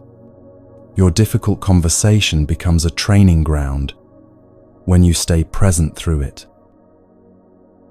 Morning offers your first opportunity, that moment when you transition from sleep to waking, before you grab your phone, before thoughts fully form, one conscious breath, right there. Just one. Feel yourself breathing. Recognize, I'm alive. This is a gift. Not as a thought to think, but as a truth to feel. Eating becomes practice when you give one bite your full attention. Not every bite. That might be unrealistic at first. But one bite where you actually taste the food, feel its texture, notice its temperature, recognize the extraordinary fact that this food exists and is nourishing your body. Gratitude arises naturally from that attention, not as a performance or a should, but as a genuine response to actually experiencing what you're receiving. Walking anywhere, to your car, to the bathroom, down the hallway, feel your feet. The ground is supporting you completely, reliably, always there beneath you. Each step is arriving, not just going somewhere, but being somewhere with each foot placement. You're not trying to get anywhere, you're experiencing being exactly where you are with each step. Working, even boring or frustrating work, becomes a training ground for presence. Answering emails with full attention to each one, rather than rushing through on autopilot. Meetings become opportunities to practice deep listening instead of waiting for your turn to talk. Even mundane tasks, filing, organizing, data entry, can you be awake while doing them? Can you feel your hands moving, notice your breath continuing? Stay present with what is, rather than wishing you were doing something else. Speaking consciously transforms your relationships. Pause before responding. Just 1 second of space between hearing and speaking. In that pause, ask, is this necessary? Will these words create peace or conflict? Am I speaking from presence or reacting from old patterns? Your words are seeds planted in the world. Choose them with awareness of what you're planting. Listening might be the hardest practice of all. Really listening, not waiting for your turn to talk, not formulating responses while the other person is still speaking, not judging or comparing or agreeing or disagreeing, just receiving what they're offering. The gift of being truly heard is so rare in our world. When you offer that gift through genuine listening, you're practicing profound compassion. Difficult moments test everything you've learned. Someone honks aggressively behind you. Can you feel the anger arising in your body before you react? Notice the heat, the tightening, the impulse to honk back or shout or make a gesture. In the space between their honk and your response, freedom lives. That space is where you can choose how to respond rather than reacting automatically from conditioning. Evening becomes a time for gentle reflection without harsh judgment. Where were you awake today? Where were you asleep? Running on autopilot? Not beating yourself up for the moments you missed, but simply noticing with kind awareness. Tomorrow brings another opportunity another day of practice, another chance to show up more fully to your own life. You don't need to be perfect at any of this. Perfection isn't the goal and wouldn't be useful if it were possible. You just need to notice. Notice when you're present. Notice when you're not present. Notice the difference between the two states. The noticing itself is awakening happening in real time. As you practice this way, really practice it. Not just think about practicing it. Something begins to shift. You start to see what the Buddha saw 2,500 years ago under that tree. Something that changes everything about how you experience the world and your place in it. You start to notice that nothing exists in isolation, that you're intimately connected to everything around you in ways both obvious and subtle. Your breath contains oxygen created by trees halfway around the world.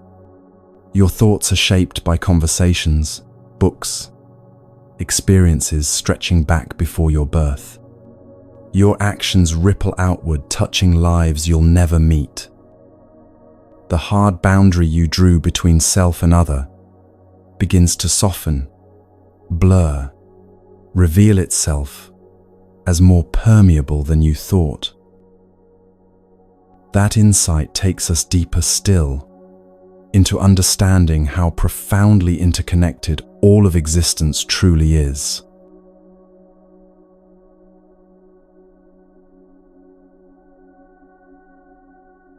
Pick up anything near you right now, anything at all. Maybe a cup sitting on the table, your phone in your hand, a piece of fruit in the kitchen. Now let me show you how it contains the entire universe.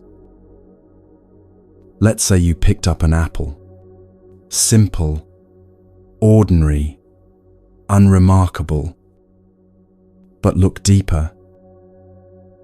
That apple came from a tree, obviously. But before the tree, there was a seed. Before the seed, there was a parent tree that produced it. Before that tree, another seed, another tree, back through countless generations of apple trees stretching into deep time. The soil that fed the seed, it was made from decomposed leaves, broken down rock, the remains of countless organisms that lived and died to create that rich earth. Millions of years of geological processes ground mountains into minerals. Billions of bacteria worked invisibly to transform matter into nutrients.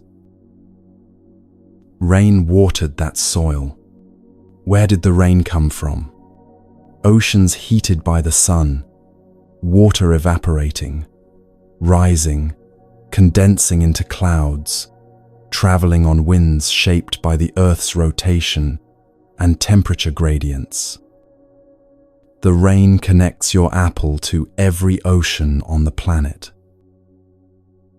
The sun that warmed both rain and tree, a star burning 93 million miles away, fusing hydrogen into helium, releasing photons that traveled through space for 8 minutes before touching those apple blossoms.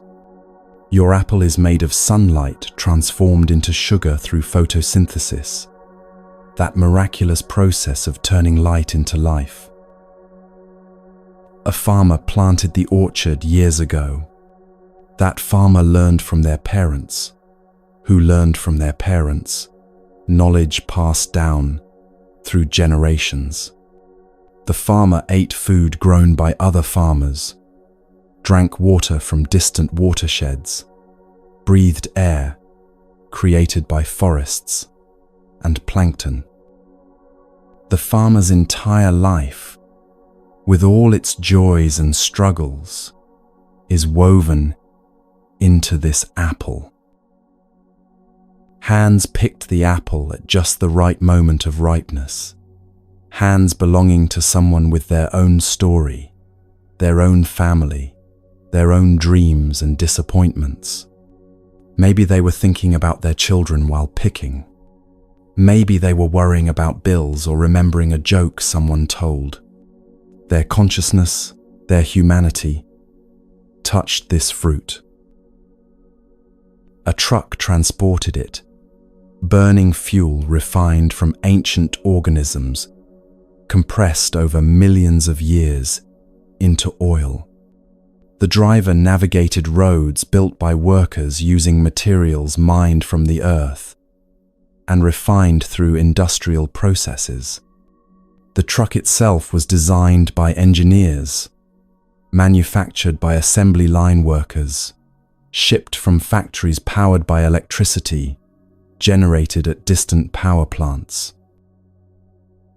The store that sold it employed people who stocked shelves, managed inventory, operated cash registers.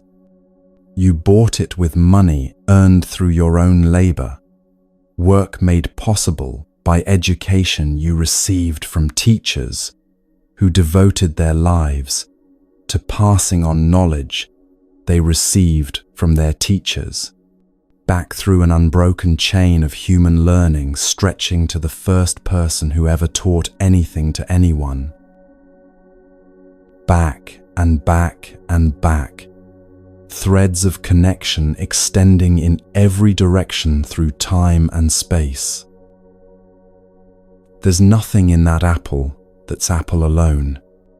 It's made entirely of non-apple elements: sunlight, soil, water, human labor, geological time, cosmic processes.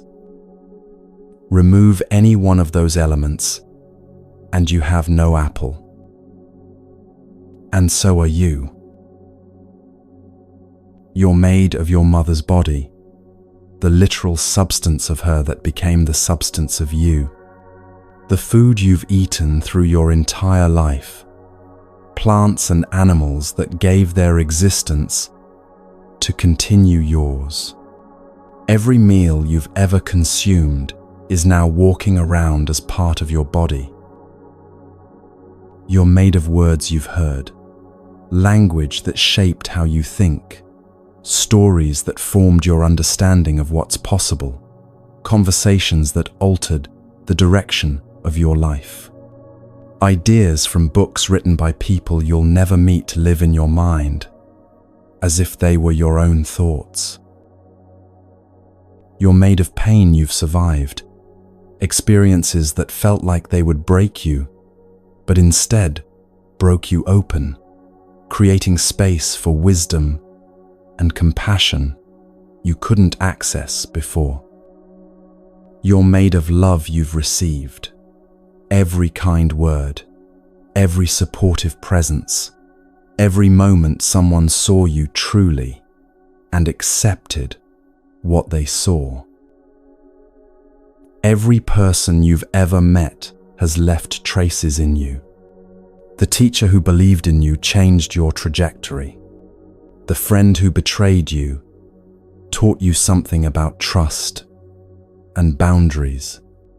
The stranger who smiled at you on a difficult day reminded you that kindness exists.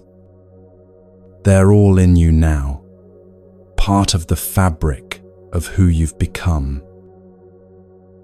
Every moment you've lived has shaped this moment.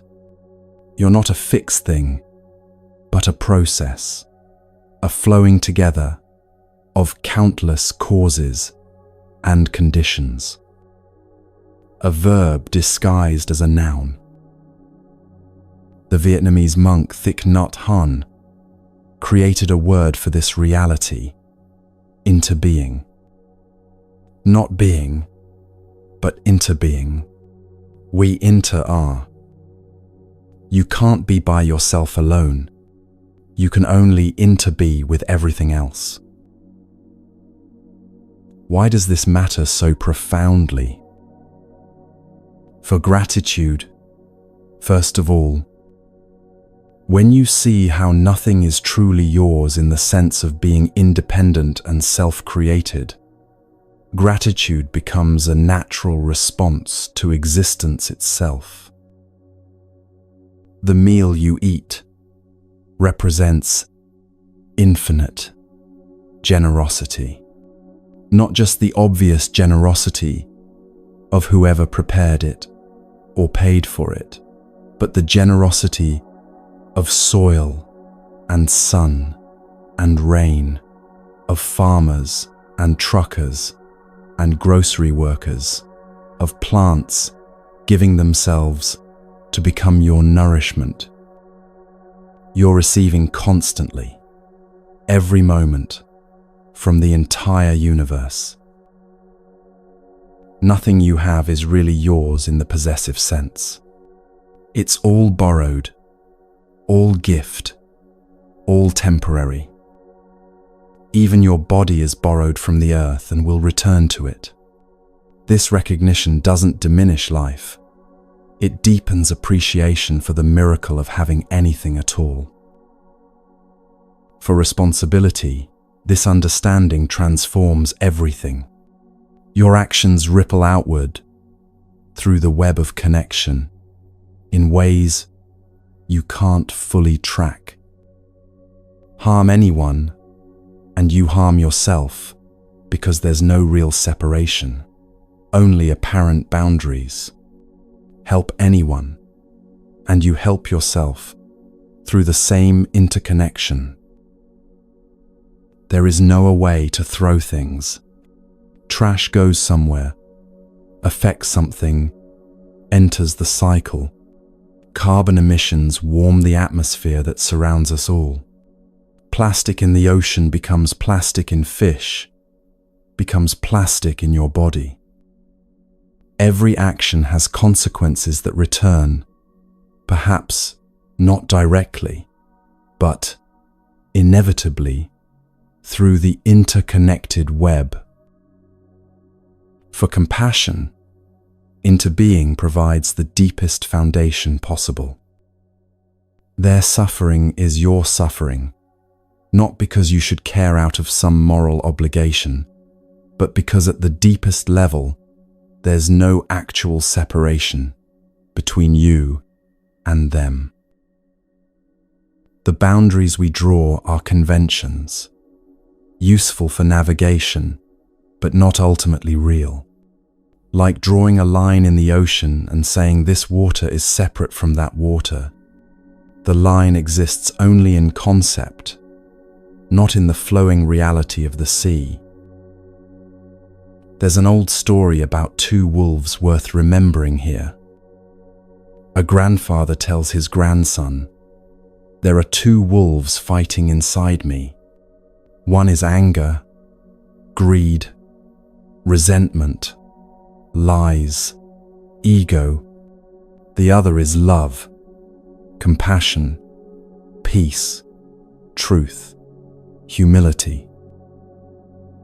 The boy asks with concern, "Which one wins?" The grandfather answers, "The one I feed." It's a good story, popular for good reason. But the Buddha would add something crucial.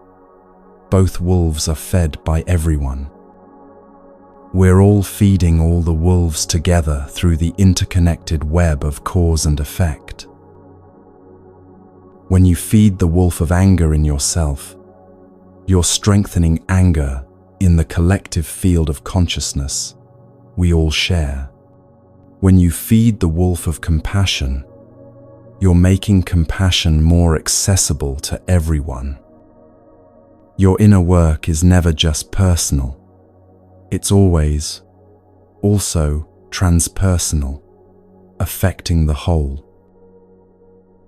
Let yourself feel that interconnection right now. You're not alone. You've never been alone. Every breath you take connects you to trees and algae, producing oxygen. Every thought you think participates in the larger field of human consciousness. every action you take sends ripples through the whole. This isn't abstract philosophy. It's the most practical truth there is. And if everything's connected, if nothing stands alone, if we're all woven together in this vast web of mutual dependence, what happens when the thread breaks? What about death? This is where the Buddha's teaching becomes truly radical, truly liberating. We spend our whole lives pretending death isn't real. And that's exactly why we suffer. The modern world hides death with remarkable efficiency. People die in hospitals behind closed doors, tended by professionals, removed from the everyday flow of life. We use euphemisms: passed away, lost someone, no longer with us. Passed away to where? Lost how, if you know exactly where the body is? These phrases shield us from the direct confrontation with death's reality. We'll speak about anything except the one absolute certainty awaiting every single one of us. We'll obsess over minor uncertainties. What if it rains? What if they don't like me? What if the economy crashes? While ignoring the massive certainty we know is coming. The Buddha took the opposite approach. He told his monks to meditate on death daily, not to be morbid or depressed or nihilistic, to wake up. Try this meditation with me right now. Just as a thought experiment, nothing heavy or frightening. Imagine you have 1 week left to live, 7 days. Not from illness or anything painful, just an arbitrary endpoint to this particular life. What changes? Do you care what strangers think of you? Does their judgment carry any weight at all when you have only 7 days? Do you spend 3 hours scrolling through social media? Does the manufactured drama of online life seem important? Do you hold on to grudges? Does being right in that old argument matter when time is that short? Do you hesitate to say I love you to the people who matter? Do you keep waiting for the right moment? Notice what becomes clear with that short timeline. Notice what falls away as obviously unimportant, and what stands out as genuinely meaningful. That clarity, that's what death gives us when we face it honestly instead of avoiding it. We don't have to wait until we're actually dying to live with that clarity. We can live now as if this moment matters profoundly, because it does. We can prioritize now what we'd prioritize with a week left, because the truth is we might have only a week left, and we just don't know it. Impermanence isn't just about death at the end of life. It's everywhere, all the time, in every moment.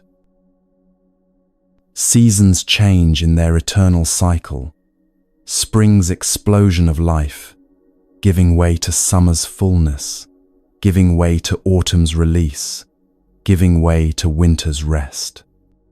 Your face in the mirror ages gradually but relentlessly, tiny changes accumulating into the unmistakable passage of time. Children grow from helpless infants to independent adults in what feels like a blink, each stage passing before you fully grasped it. Flowers bloom in glory and fade in days, sometimes hours. That bloom you loved this morning has dropped its petals by evening. every breath you take can't be held. Try it, and you'll either exhale or pass out. Even breath itself demonstrates impermanence, this constant flow of taking in and letting go. Watch an autumn leaf fall when you get the chance. Really watch it.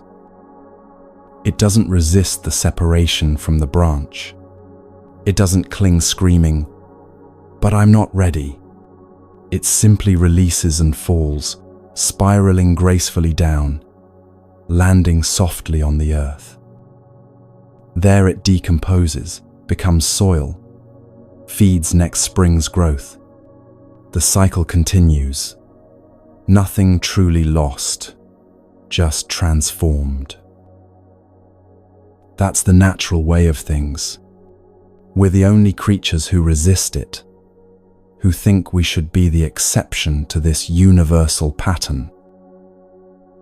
Buddhism teaches that what happens after death depends on karma, on the patterns of consciousness we've cultivated during life. Maybe there's literal rebirth into a new body. The tradition certainly teaches that. But whether or not that's literally true, something else is definitely verifiably true. Dying happens every moment. Every exhale is a small death, a letting go, a release, an ending. Every inhale is rebirth, a taking in, a renewal, a beginning. You're not the same person you were yesterday. That person died when you went to sleep. This person was born when you woke. The cells are different. The thoughts are different. The precise configuration of who you are has shifted. Death isn't just this one big event at the end. It's happening constantly, every moment, as one configuration gives way to the next. You're dying and being reborn continuously. When you truly understand this, the final death becomes less frightening. It's just one more instance of what's been happening all along. Traditional Buddhism speaks of the bardo, the in-between state, after death, but before the next birth. The texts describe it as a period where the mind experiences vivid visions, projections of its own consciousness. Those with wisdom recognize these appearances as empty, as projections, and aren't caught by them. Those with strong attachments and aversions get pulled by their reactions, drawn toward the next birth. But here's the teaching that matters most practically. You die as you lived. If you lived with fear dominating your days, you'll face death with fear. If you lived grasping desperately at control, you'll grasp desperately in those final moments. If you learn to let go in small ways throughout your life, letting go of anger when it arises, letting go of how things should be, letting go of grudges and resentments, then death is just one more letting go. Familiar territory, practiced ground. There's a Zen story about a master on his deathbed. His students gathered around weeping, devastated at losing their teacher. The master looked at them and laughed, not cruelly, but with genuine amusement and lightness. "What's all the fuss about?" he asked. "I've been practicing this moment my whole life." Every time you practice presence, you're preparing for death. Every time you release an emotion without getting hooked by it, you're learning how to let go of the biggest thing. Every time you accept change instead of resisting it, you're making friends with impermanence. Every time you stop clinging to how things should be and accept how things are, you're practicing for the ultimate letting go. You're learning to be free from the fear that makes life small and anxious. The Buddha said something that hits differently depending on when you hear it. The trouble is, you think you have time. Let that land fully. Let it penetrate your habitual assumptions about having tomorrow. You might have time, you might have decades, or you might not. None of us actually knows. The assumption of time is just that, an assumption, not a guarantee. Death isn't the enemy here. Forgetting we'll die is the enemy. Because when you remember, truly remember, not just intellectually, but in your bones, everything changes. Life becomes precious instead of taken for granted. This moment becomes everything instead of just a stepping stone to some future moment that will finally be the right one. People become treasured instead of obstacles or tools. Petty concerns reveal themselves as petty. What truly matters stands out in sharp relief. This isn't morbid. It's the most life-affirming practice there is. And when you see death clearly, when you see that everything passes, including this temporary configuration you call yourself, something profound shifts in your priorities. You stop living exclusively for yourself alone. You start to see a bigger purpose, a larger frame for existence. The Buddha had a word for people who wake up this way: bodhisattva. What if you woke up tomorrow and decided, I won't be fully free until everyone is free? What if your liberation became inseparable from the liberation of all beings?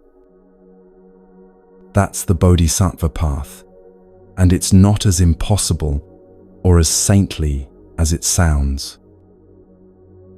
A bodhisattva is someone who sees the exit from suffering but turns back. They understand the door, know how to walk through it, but they pause and think, I'm not leaving until everyone can come with me. This isn't martyrdom or self-sacrifice in the painful sense. It's recognition. When you truly understand into being, when you see that separation is illusion, it becomes obvious that no one is truly free, while others suffer. Your peace is incomplete, while your neighbor is drowning in despair. Your joy is provisional, while children go hungry.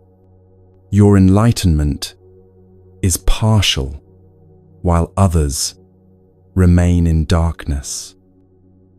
Not because you should feel guilty about your own well-being, but because, at the deepest level, there's no your well-being separate from their well-being. The Bodhisattva takes 4 great vows that sound utterly impossible. Beings are numberless. I vow to free them all. Delusions are endless. I vow to cut through them. Teachings are infinite. I vow to learn them. The Buddha's way is unsurpassable. I vow to embody it. Of course, it's impossible. That's precisely the point. It's not about achieving success and checking these items off a cosmic to-do list. It's about direction, about orienting your entire life toward the welfare of all beings. Every single act of kindness is freeing all beings, because we're all connected. When you help one person find peace, you've added peace to the collective consciousness we all share. When you embody compassion in one moment, you've made compassion more available everywhere. The work is never wasted, never futile, even when results aren't visible. And the modern bodhisattva isn't necessarily a monk on a mountain or a renowned teacher. It's you, right where you are, in your ordinary life. It's the teacher who stays late to help a struggling student, not for recognition, but because that's what's needed. The nurse who holds a dying patient's hand when there's nothing medical left to do. The stranger who stops to help someone whose car broke down on the highway. The person who listens deeply when everyone else is too busy or distracted. The friend who shows up again and again, even when it's inconvenient. Small acts done with full presence and genuine care. That's the bodhisattva path in action. There's a beautiful paradox at the heart of this practice. When you stop trying to save yourself and focus instead on serving others, you save yourself. When you release your fixation on your own enlightenment and work toward others' freedom, you become free. It works because self-concern is the root of suffering. The constant monitoring of, am I okay? Do I have enough? Am I safe? Do people like me? That vigilant self-referencing creates the prison. When you shift attention away from yourself and toward how you can help, that prison dissolves not through effort, but through redirection. I'll tell you a story about a bodhisattva in a grocery store. Nothing dramatic, nothing that would make the news. She was standing in line waiting to check out. The person ahead of her was counting out coins, clearly short of what they needed, embarrassed and stressed. The cashier was getting impatient. People behind were sighing. She simply handed the cashier a few dollars to cover the difference. No big deal from her perspective. Just what was needed in that moment. But for that person, they were having the worst day of their month. Lost their job, worried about rent, feeling like the universe was hostile. That small gesture changed something fundamental. Reminded them that humans can be kind, that strangers sometimes help for no reason, that goodness exists in the world. They went home in a completely different state. Instead of collapsing in despair, they felt enough hope to call their sister they'd been fighting with for months. They reconciled. The sister, relieved and happy, had energy that evening to help her elderly neighbor who'd been struggling. The neighbor mentioned it to someone else who felt inspired. Ripples spreading outward from one small choice, one moment of responding to what was needed without thinking about personal gain. That's how it works. Not through grand gestures that get recorded and celebrated, though those have their place. Through daily choices, moment by moment decisions about whether to reduce suffering or add to it. That's the only question that matters. Will this action decrease suffering or increase it? The Buddha understood this perfectly. Thousands of candles can be lighted from a single candle, and the life of the candle will not be shortened. Happiness never decreases by being shared. Feel the truth of that. Your light doesn't diminish by lighting another candle. Your peace doesn't decrease by helping someone find peace. Your freedom expands when you work toward others' freedom. This is the mathematics of consciousness. It multiplies through sharing rather than dividing.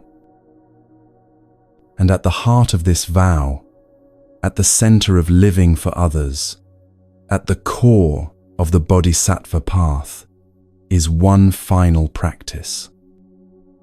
The hardest one and the most freeing one. Learning to open your hands and let go of everything you've been clutching. That's where freedom truly lives.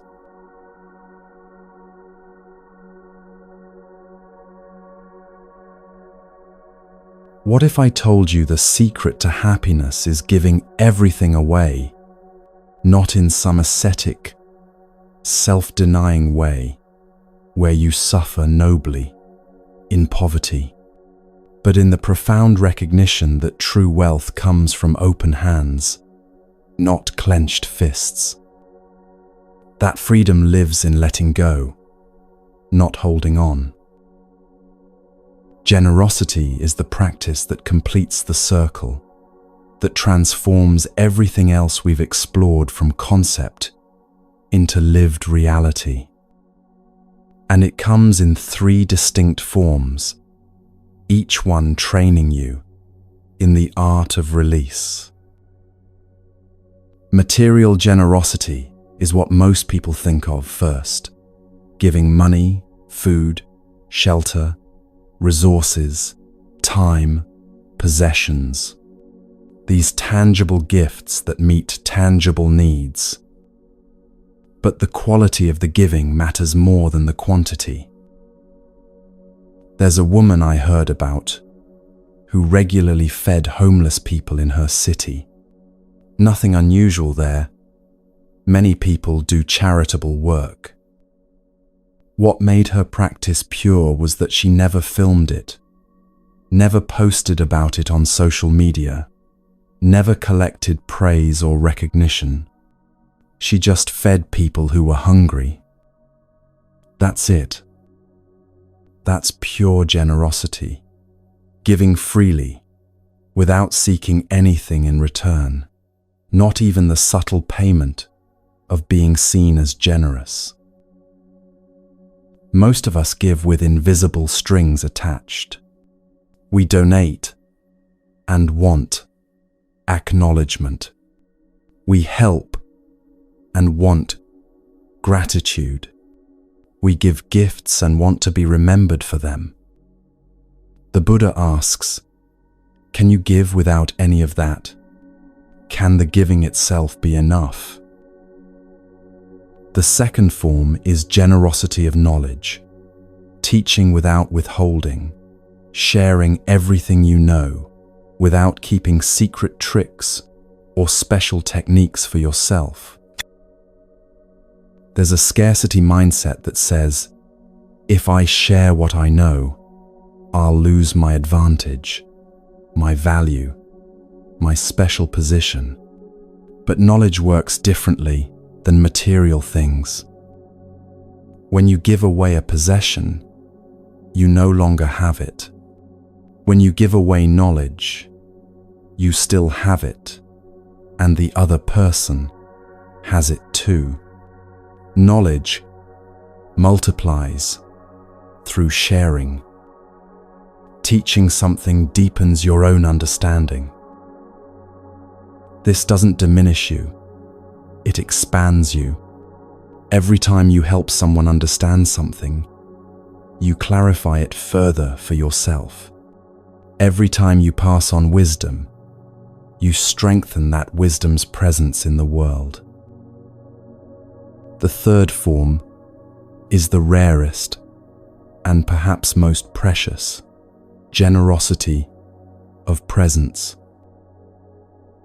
In our fragmented, distracted world, the gift of true attention has become extraordinarily rare.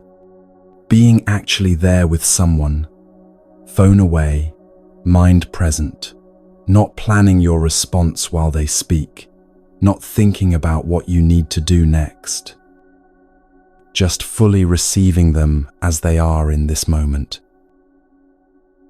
When was the last time someone gave you their complete, undivided attention for more than a few minutes? When was the last time you gave that gift to someone else?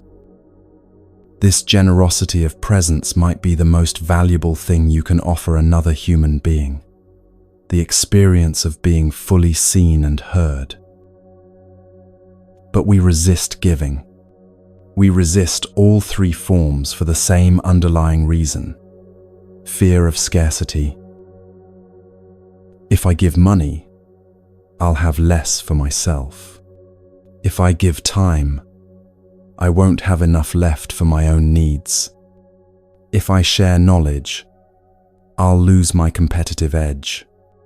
If I give full attention, I'll miss something important happening elsewhere.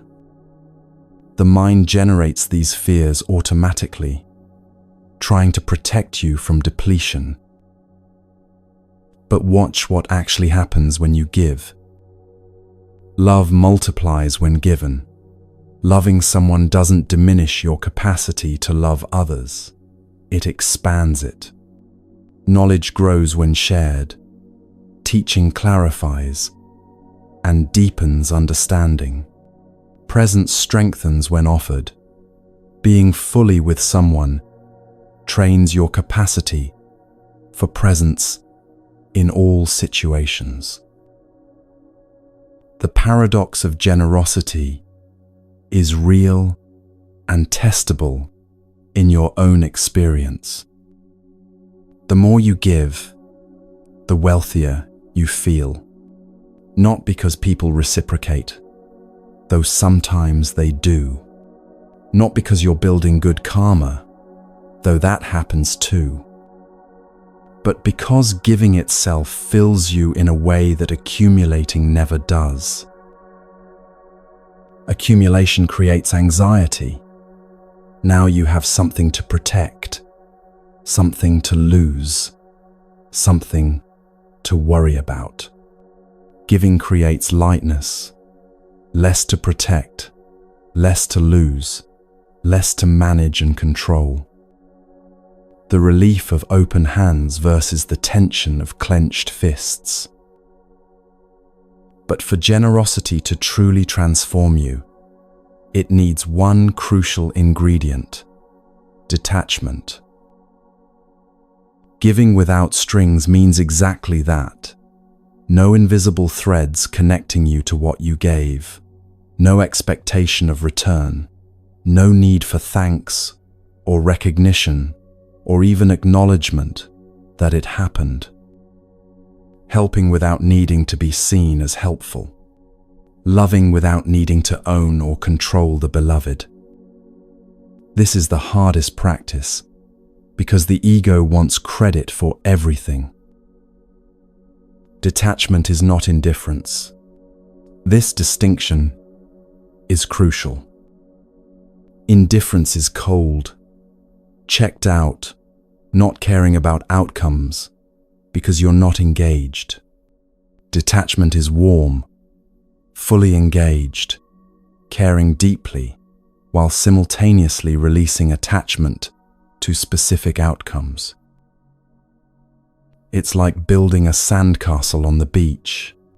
You can build it beautifully with full attention and creativity and care, knowing the tide will take it. You enjoy the building. You appreciate the temporary creation. And when the waves come, you let it go without suffering because you understood from the start that this was temporary. That's detachment with care. So how do you practice this? How does this become real in your daily life, rather than just inspiring ideas? Give something today, anything at all. It doesn't have to be money or possessions. Could be a genuine smile to someone who looks tired. Could be your parking spot to the person circling desperately. Could be letting someone else be right in a conversation where being right doesn't actually matter. Just practice opening your hand in some way, however small. Notice where you grip tightly. Where in your life do you clench, hold on, refuse to release? What are you afraid to lose? That fear points to your edge, to the place where your specific work with letting go needs to happen. That's where freedom is waiting for you specifically. Not freedom in general, but your freedom.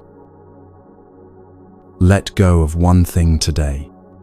Maybe it's a physical object you've been keeping out of some vague sense that you might need it someday. Maybe it's an old grudge you've been carrying, replaying the injustice, rehearsing what you should have said. Maybe it's a belief about yourself that no longer serves you.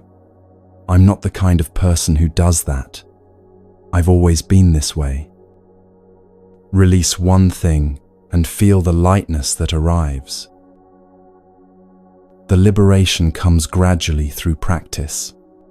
When you have nothing to protect, you're fearless. Not because you're brave, but because there's nothing to be afraid of losing. When you have nothing to lose, you're free.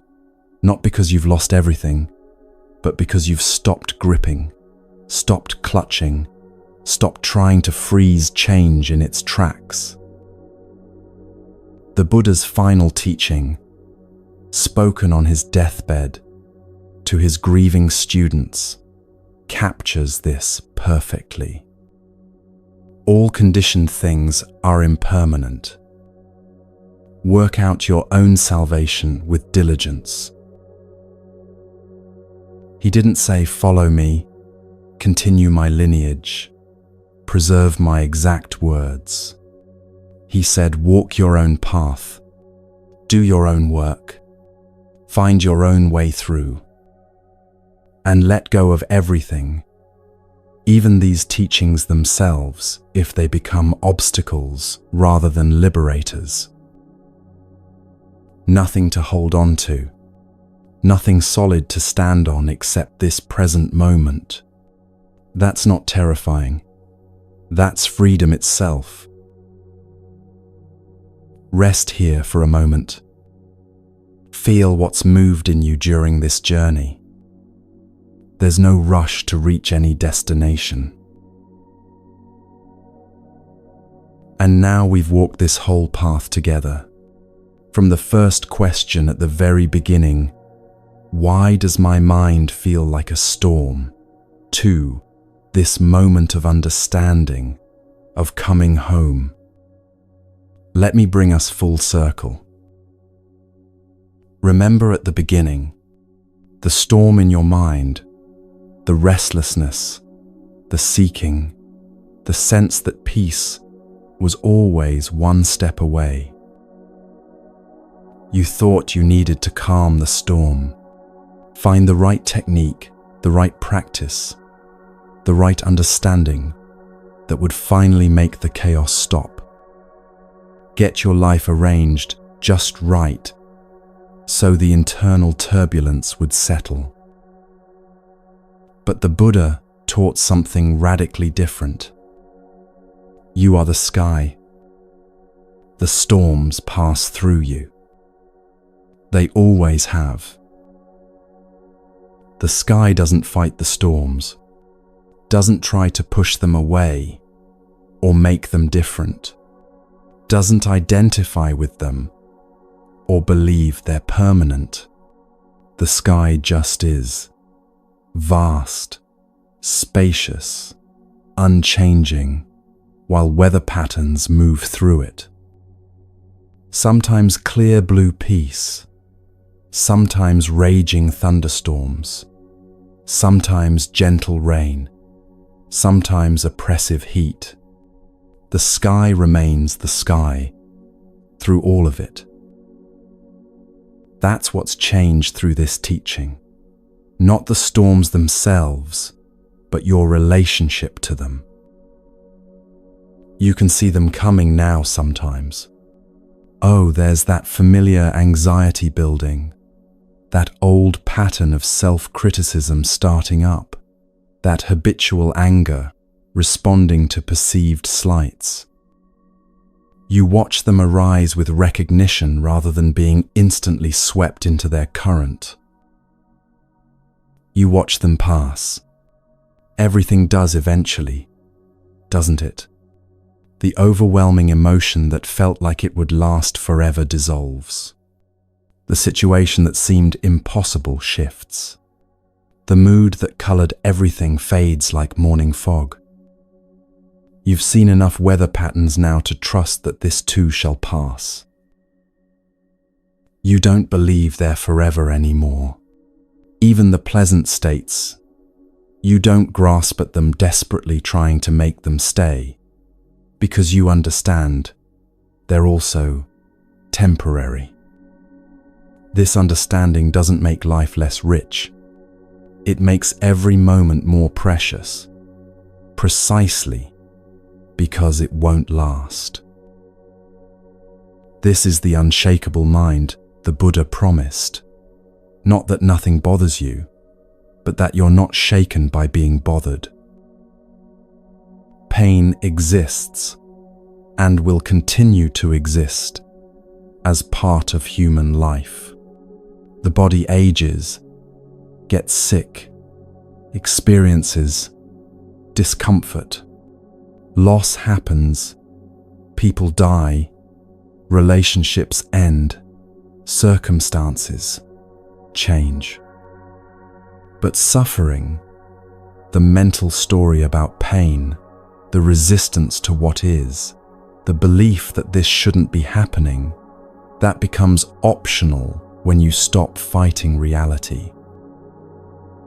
Grief comes when someone you love dies. And of course it does. But you don't resist the grief. Don't tell yourself you shouldn't feel this way. Don't judge yourself for taking time to heal. You let grief move through you like weather through sky, trusting that it serves a purpose, honors what was lost, and will eventually transform. Joy comes when something delightful happens, and you welcome it fully. But you don't cling to it desperately. Don't try to freeze this moment forever. Don't panic when it starts to fade, as all moments do. You let joy dance through you and depart when it's ready, grateful for its visit, without demanding it stay.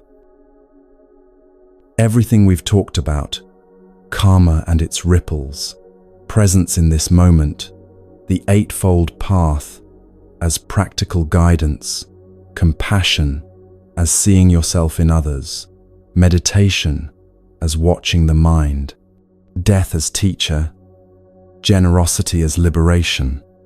It's all one teaching, one truth seen from different angles, like walking around a diamond and seeing different facets catch the light. And that truth is simple, almost disappointingly so. You are already whole. You are already home. You just forgot for a while. This entire journey was just a reminder of what you've always known in your deepest being. This isn't about mastering anything.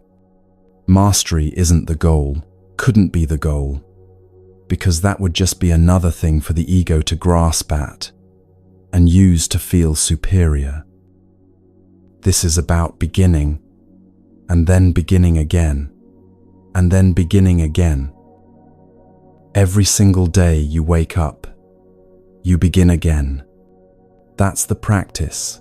Infinite fresh starts, infinite opportunities to choose presence over distraction, kindness over harshness, opening over closing. Start small, impossibly small. One conscious breath, where you actually feel the air moving in and out. One kind word offered without calculation. One moment of letting go, when your hands want to clench. That's enough. That's everything. You'll forget these teachings. You'll get angry at stupid things. You'll be petty in arguments. You'll scroll mindlessly through your phone for an hour and wonder where the time went. You'll fall into old patterns that you thought you'd moved beyond. That's okay. That's what being human looks like. The difference now is that you'll notice. Maybe not immediately, maybe hours or days later, but eventually you'll catch yourself and recognize what happened. And noticing is awakening. That moment of recognition. Oh, I was lost in thought.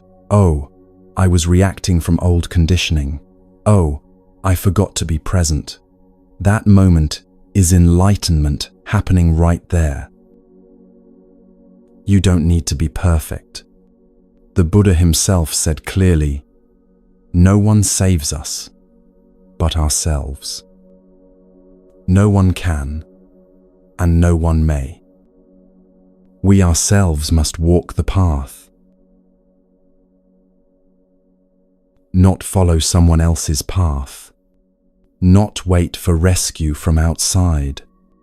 Walk your own path with your own feet, through your own life. These teachings are just a map, and the map is not the territory. At some point you fold up the map and start walking, and your walking is what makes it real. If you're still here with me now, thank you. Thank you for walking this path together, for bringing your attention and your heart to these words, for being willing to look at difficult truths and beautiful possibilities. Drop a comment if you feel moved to tell me where you are in the world, what time it is, where you're listening. I love imagining this teaching spreading out across the planet like light spreading across water. Maybe someone in Tokyo is hearing these words as dawn breaks.